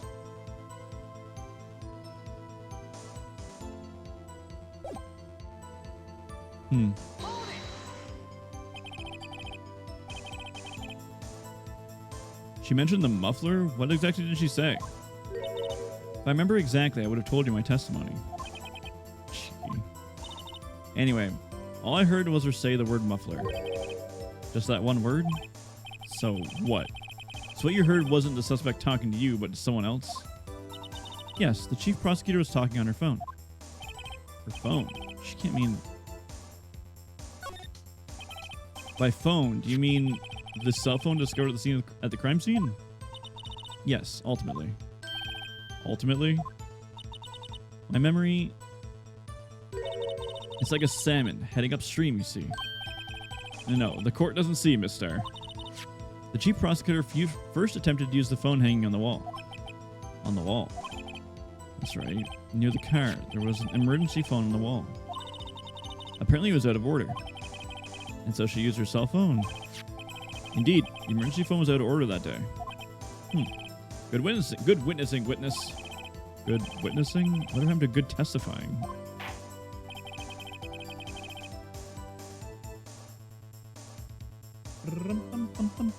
You should, of course, add this to your testimony. The things I do to please this rookie defense attorney. The word muffler was overheard during a call made to Emma at 5:18. How she tried the phone on the wall, but instead had to use her cell phone instead.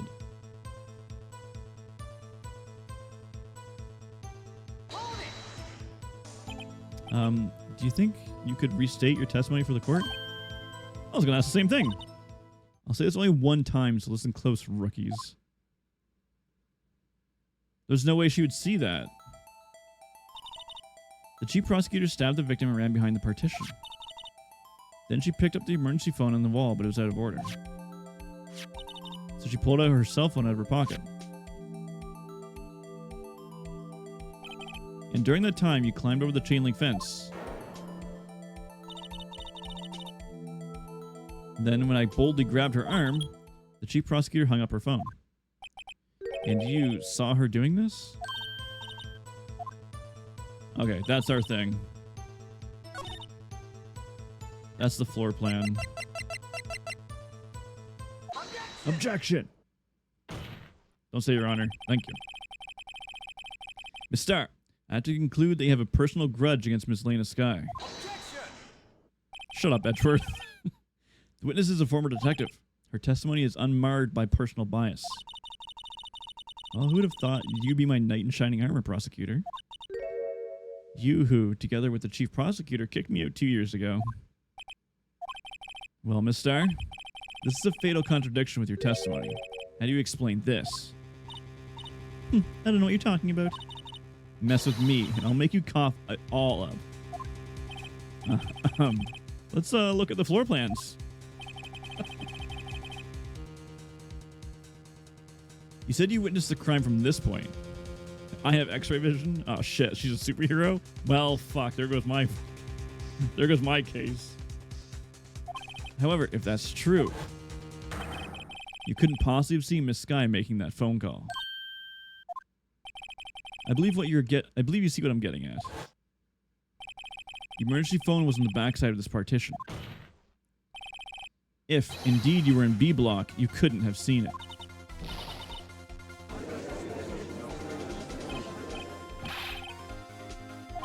It's simple, Your Honor.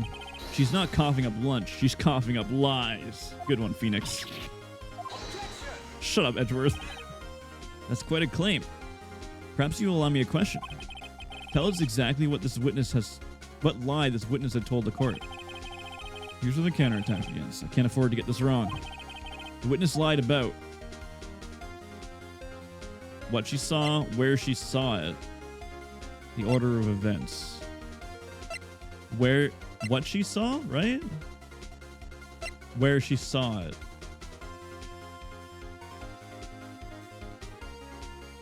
Where she saw it? Because one, the phone wasn't behind, her cell phone wasn't behind the partition. It was by the car. Right?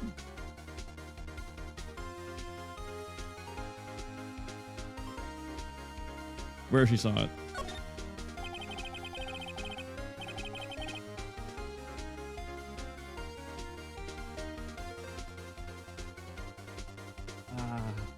Water.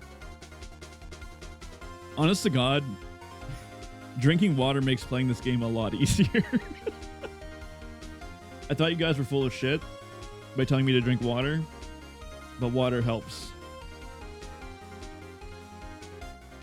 This guy tried to use the emergency phone, but it was out of order. You think? Fuck you. What is significant about this fact? Nothing. Therefore, it would be pointless for Miss Starr to lie about it. Pointless to lie. I see. But say the witness didn't actually see Miss Sky using the emergency phone. It would mean Miss Starr witnessed the crime from a different location. A different location. Now that's a pointless lie if I ever heard one. Objection! Before you call my lie pointless, at least let me tell it. Let me ask a question to our clever wordsmith, Mr. Wright. Just where was the witness when she saw the crime? She was in the security room.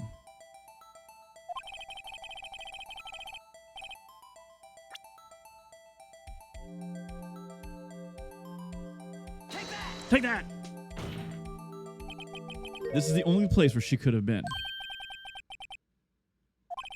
Indeed, the security room's underground parking lot is well positioned. It's built on the second floor so you can see the entire lot. But why there? There are many other places where she could have seen the phone. Not in this case, Your Honor.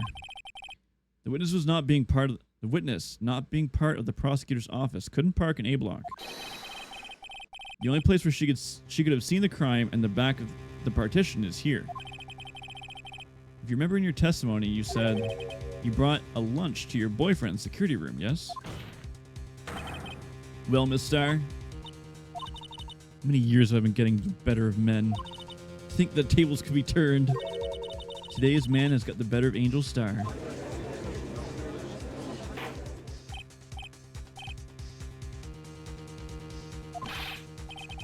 You used to be a detective. You should know better. I'm not turning back.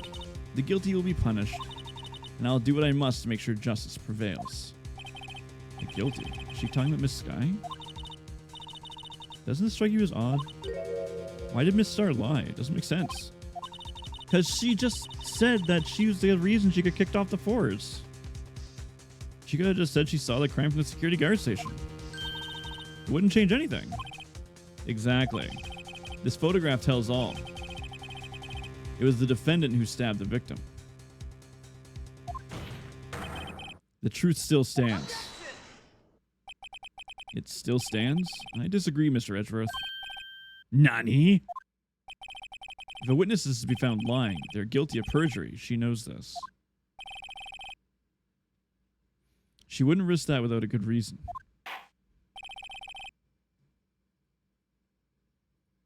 Wait, shit, that's not going to inject properly.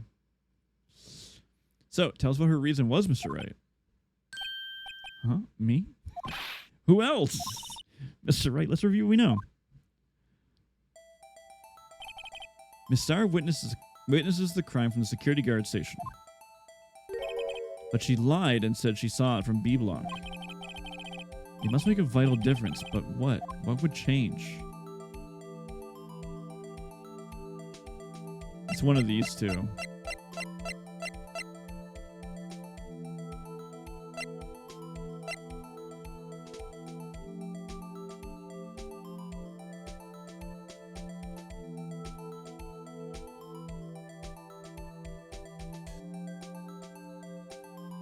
You guys remember I was here? My objections matter now, but not before?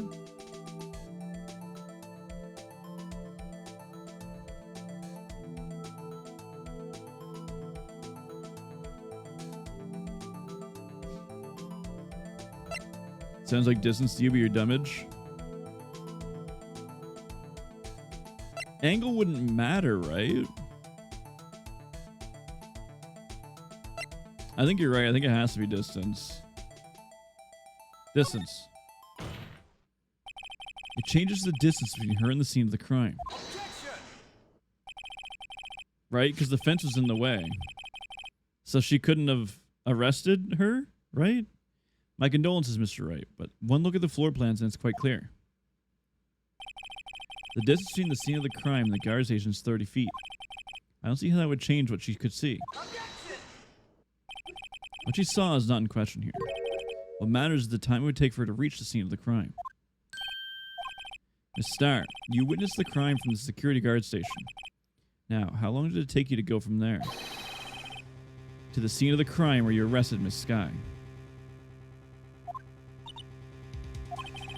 Well, witness, you. I thought you were going to pull out a gun. You ordered the squid wheels, right? The quality of my lunches has gone from low to inedible. I was bringing a PB&J lunch with fresh boysenberry jammed. My boysenberry. What the fuck's a boysenberry? Boysenberry for the boyfriend. He wasn't in the station, so I waited. I witnessed the crime from the glass-walled station.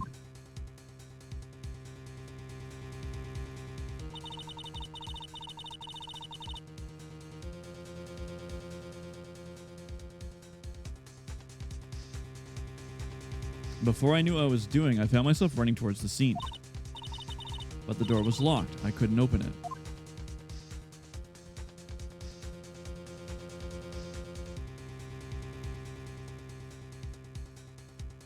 Holy fuck, so she ran a marathon? That's why I had to go through the visitors parking in B block. That's quite the detour. It probably took me at least 5 minutes to get to the scene of the crime.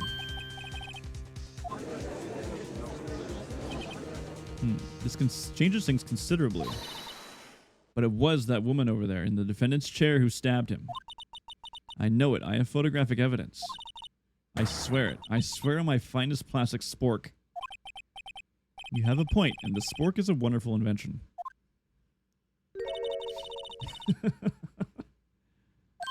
Absolutely. She's buying off the judge. Do we have any evidence to stop this? Obviously we do. I just need to think. 5 minutes between the witnessing of the murder and the arrest. Think about it. You could make pasta in that amount of time if you like al dente. Al dente? Al dente? Al dente? What's al dente pasta? Man, the fucking words in this case are insane. Al dente.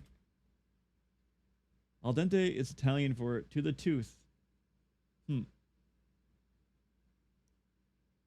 In cooking, al dente describes pasta or rice that is cooked to be firm to the bite. Huh.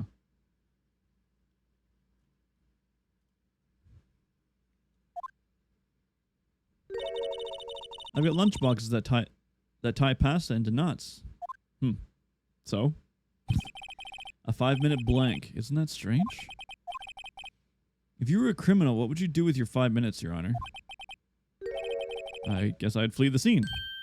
Hey, don't give the wrong idea. I didn't kill anyone. But you have the instincts of a killer. You would run, but this time was different. Miss Skye dawdled at the scene of the crime. She even had her picture taken. No true criminal would act this way. It's inconceivable. We gave her a heart attack and she fucking died in the stand. Well, we murdered another woman. Well then, it seems we've come to the end of this testimony. The witness has a grudge against the defendant and blank in her testimony. Mr. Edgeworth, is the next witness ready to go? Unfortunately, I appear to have overestimated this witness on account of her professional history.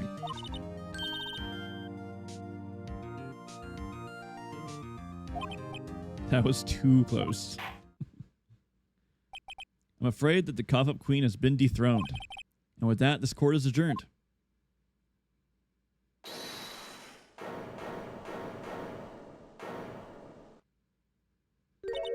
Mr. Edgeworth, you ordered the squid wheels, right? This one she tried to foist off onto me. I prefer not to take the defense team's leftovers. Anything else to say? I might be able to save you. I had decisive evidence. What was that? This is not one of those her lunchbox tricks. My apologies. We have no further questions to ask of you, Miss Starr. Is this your jumbo lunchbox? Ooh, a triple decker. Out of deference to the witness's determination, I will allow one more testimony. She bought out the judge. This court's a fucking sham. Let us hear about this decisive evidence. Like the Lunchland motto says, you won't be disappointed. Disappointed? Disappointed? Why is she going to pull out of her lunchbox this time?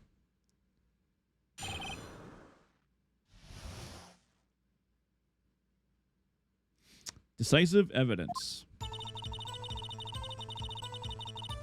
I should have mentioned those 5 minutes when I wasn't looking at the crime scene. And now, to the matter of the victim's shoe. Did I not bring this up? 2 types of blood were found on this shoe. One was, of course, the victim's. And the other blood type matched that of the defendant, Miss Elena Skye. The shoe proves it. It's flawless, decisive evidence. Eh? What? There was a blood found on that shoe? Try Lunchland for all your lunch and decisive evidence needs.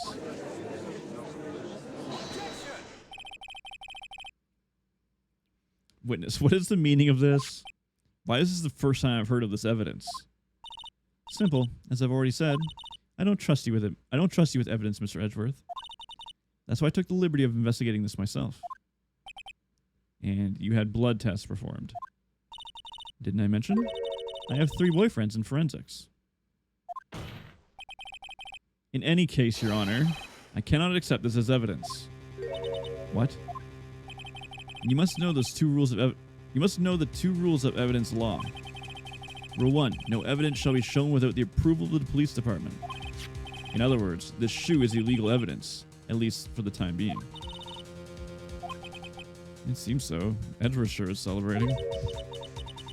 Not so fast, Mr. Edgeworth. Don't forget, I used to be a detective. As I mentioned previously, the shoe has already been tested by a member of the forensics department. As you can see, it was approved by the police department as of today. Even the general public can produce official evidence, Mr. Edgeworth. Is that right, Mr. Wright? It seems so. Edgeworth is looking pretty solid. You could really study some evidence law, really. The prosecution's complaints notwithstanding, it appears this evidence satisfies the first rule of evidence law. However, it seems you have yet another yet another count against you, witness. Anything to ensure that the guilty are properly judged. White enameled shoe bears traces of blood from Goodman and Lena Skye. Very well, Mr. Wright. You may cross-examine the witness. Oh, goody. I should have mentioned those 5 minutes when I wasn't looking at the crime scene. And now to the matter of the victim's shoe. Did I not bring this up? 2 types of blood were found in the shoe. One, of course, was the victim's. And the other blood type matched that of the defendant, Miss Lane Sky. The shoe proves it. Okay. So you brought it to the forensics department. If you're going to submit something as evidence in court, it needs to be approved. To do that, evidence must be analyzed by a forensics expert. And she got away with her little coup because she used to be a detective. The shoe does appear to have bloodstains on it. Well, the man was stabbed after all. And that blood belongs to the victim, Detective Goodman. As I said, there were 2 types of blood found on the shoe.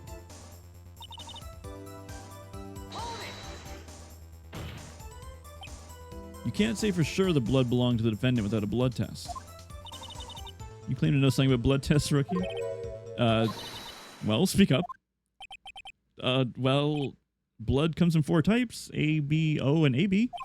However, you can't tell from a blood test whether a murder was committed in cold blood. Good job, Phoenix. That's just a figure of speech, Mr. Wright. Actually, we can differentiate millions of types with all the blood tests out there. Which means that we can more or less narrow any sample of blood down to just one person.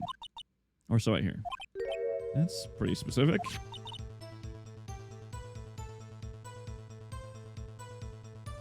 If I had a little more time, I would have gotten DNA test results. But they said there's very little doubt it could be anyone Miss Lena Sky. So the suspect's blood was found in the victim's shoe. That ties her directly to the death of Detective Goodman. I was afraid he was going to say that. All right.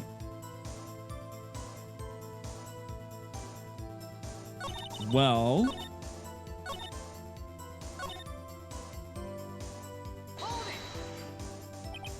why did you lie about those 5 minutes? I guess you could say I just wanted people to look at the results. The results? How many times do I have to say this? I saw the chief prosecutor stab the victim before my eyes. Compared to that, a 5-minute blank means nothing. Then why didn't you just tell the truth? Don't make me laugh. We're dealing with the most untrustworthy of the vile lot known as prosecutors. Falsified evidence, arranging testimonies, erasing and manipulating evidence.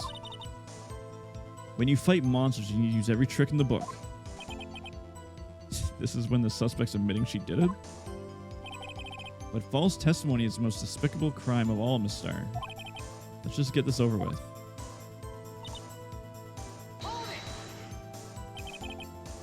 And you found this shoe at the scene of the crime.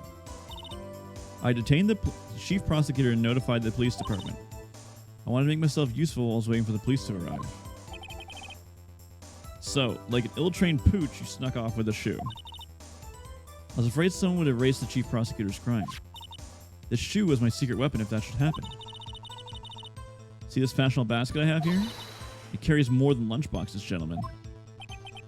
I'm happy for you and your lunchbox bag, really. In any case, you're more valuable evidence from the scene of the crime. Now tell us what you did next.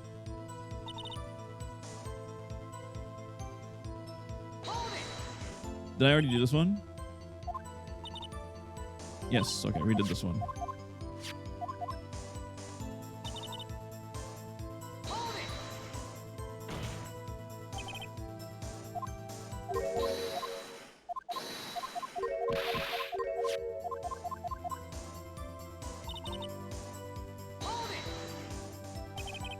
Can't let this evidence go through without a fight. Peppered fish guts. Some like it hot, Mr. Wright. Some like your client. She's enough hot water to make a whole vat of soup. Do you or don't you have a problem with the shoe? A problem? This is critical. Is there a problem with the victim's shoe? Obviously. I don't know what it is yet, though. But the game's going to give me an option, then I'm going to say yes. I'm not imagining things. I say there's one critical problem with this evidence. A clear contradiction. That gleam in your eyes. You're still young, rookie. I give you a peppered fish gut now, but you couldn't take the heat, could you? Let's hear what Mr. Wright has to say. What is contradictory about the victim's shoe? Show us the problem with this evidence.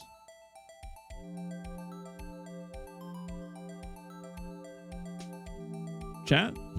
What's the problem with the shoe? Is it because there's blood on the bottom?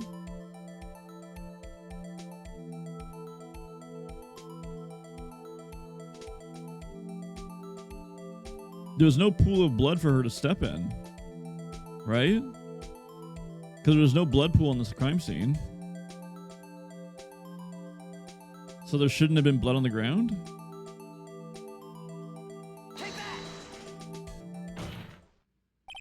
I wonder if you noticed. There's blood on the bottom of this shoe. Don't mess with me, rookie. Or it'll be your blood on the bottom of my shoe. Your Honor, she's threatening to murder me. Indeed, there is quite a bit of blood on the bottom of the shoe.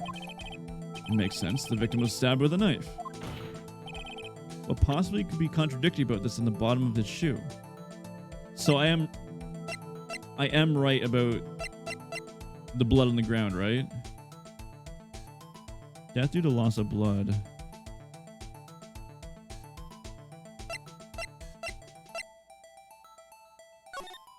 There's no blood on the ground. Yeah, okay, we're right. This.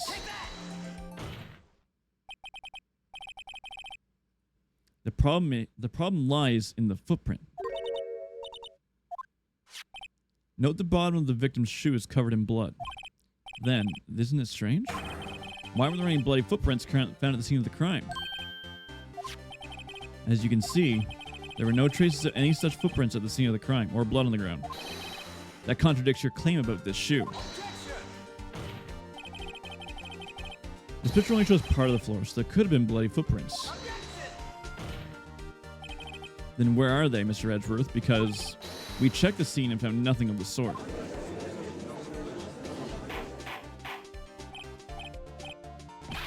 Well, witness? What? Huh?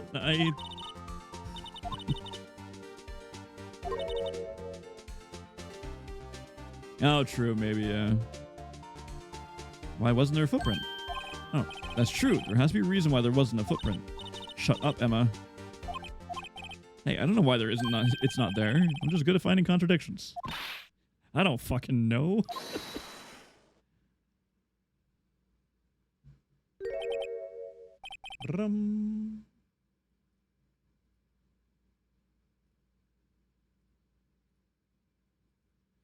I see. Now I get it.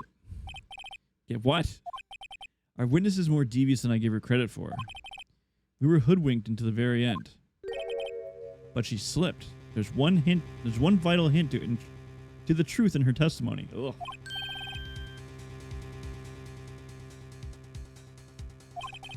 Think back to when she told us about apprehending the suspect.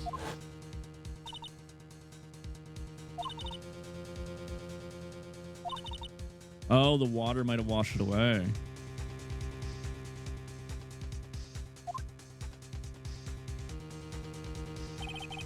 I thought that was a strange thing for a normally cool-headed chief to do. Now, witness, allow me to ask you a very simple question. This oil drum, was it empty? I'm not sure I like your attitude, Mr. Edgeworth. Though apparently you're not the slowest conveyor belt in the lunchbox factory. The oil drum kicked over by the chief prosecutor was brimming with water. Still don't get it, Mr. Wright? Don't you want to know the real reason she knocked it over? The real reason? Yes, the suspect knocked over that oil drum for one reason and one reason alone. To erase the blood stains that would become evidence against her.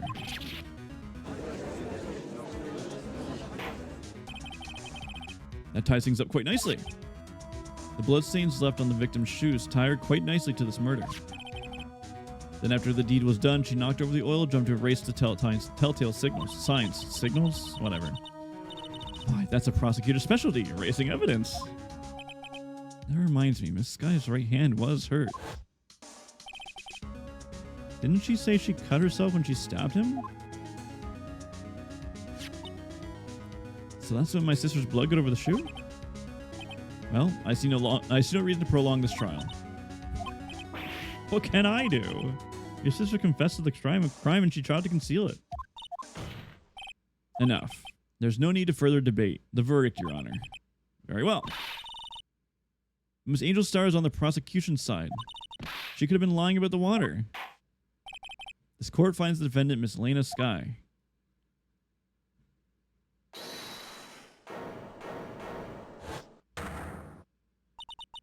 Little girl, what did you just say? Huh? Me? Did you say that I, Angel Star, was on the prosecution's side? Well, yeah, you are. You're saying my sister hid the evidence by erasing the bloody footprints. Well. I thought you had your fill, but here you are demanding a second helping. Another lunchbox. A lunchbox called evidence. Wait, witness, don't tell me you have something else. I fucking hate this woman. Time for deliberations has passed. Any further comments and you'll be held in contempt of court. Your threats don't scare the cough of Queen. Look at this. I have another photograph. What the fuck is wrong with these people?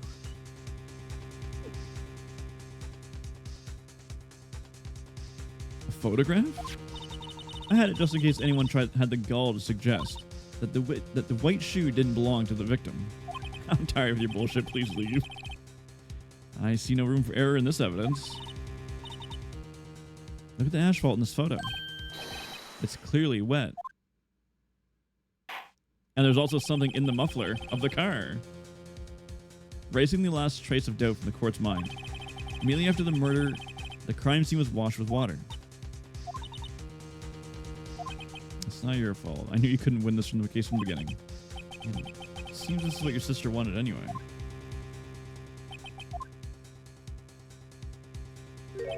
I'm sorry, Mia. Don't be so quick to throw in the towel. Get yourself up off the asphalt and take another good look.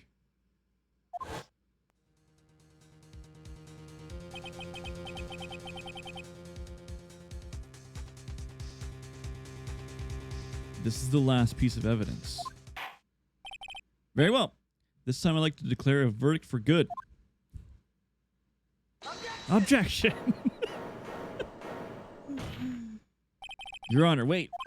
What is it with you people? I can't handle my verdicts in peace anymore? Whatever it is, can it wait? No, it can't. Then it'll be too late. Look at this photograph. The last one submitted.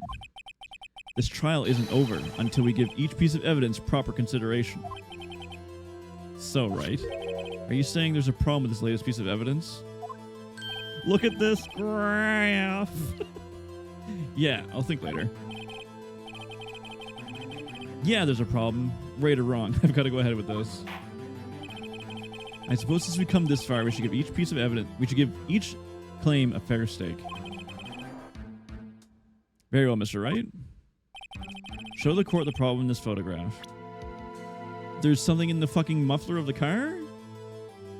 Is that what's wrong?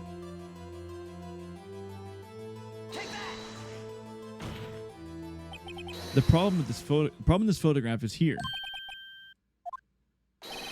There's something poking out of the car's muffler.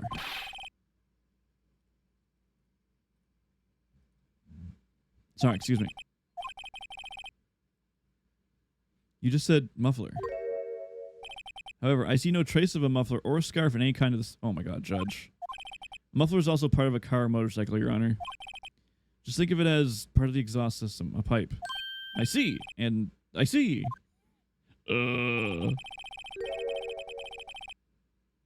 Not the scarf. Yeah, I never thought of a muffler as a scarf. What's that suspicious looking cloth sticking out of the car muffler? So what if there's something sticking out of the muffler? What does that have to do with this case? Nothing. Absolutely nothing. Sorry, Miss Starr, but it's not going to be that easy. In fact, you've already told us why this is important to the case.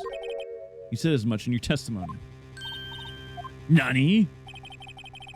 Let's just hear what Mr. Wright has on his mind. Tell us why you think this piece of cloth in the muffler is related to this case. Because of the phone call she made to her sister? It's literally in the evidence? Miss Starr, recall your testimony for the court.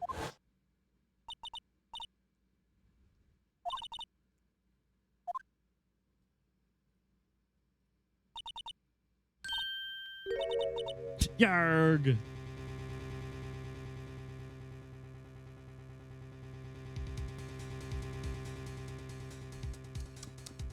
Water. Could be the muffler you heard mentioned. It was actually this exhaust pipe. If so, that means this piece of cloth is vital evidence. We gave her another fucking heart attack?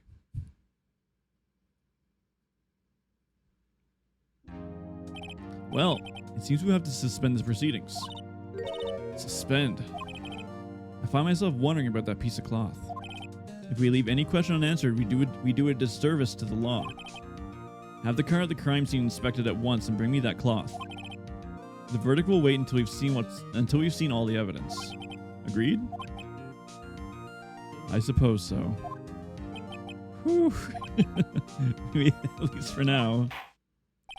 This court will adjourn for a 30-minute recess. It is lunchtime after all. He's still hungry? He had like 4 lunch boxes? To be continued. You never thought I'd see the day? It helps.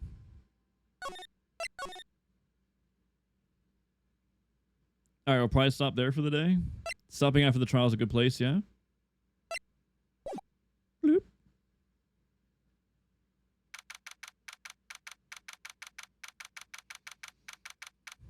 I'll be ending stream a little bit early, like 20 minutes early. More? I want to do more. That's a good spot to stop.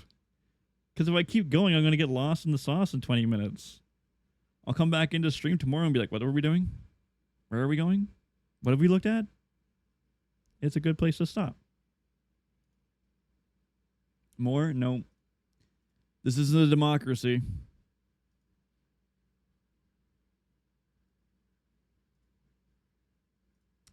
Not a democracy, chat. This is a dictatorship. If I'm saying we're done, we're done.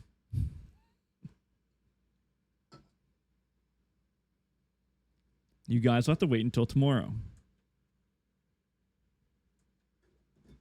Ignore all the noises of cans. Just don't pretend that... Shh. Shh. Shh. I haven't cleaned my desk in like a few days. Revolution? Yeah, good luck. You abandon them. You abandon them all.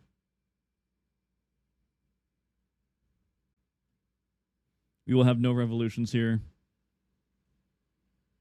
Do I have a... Yeah.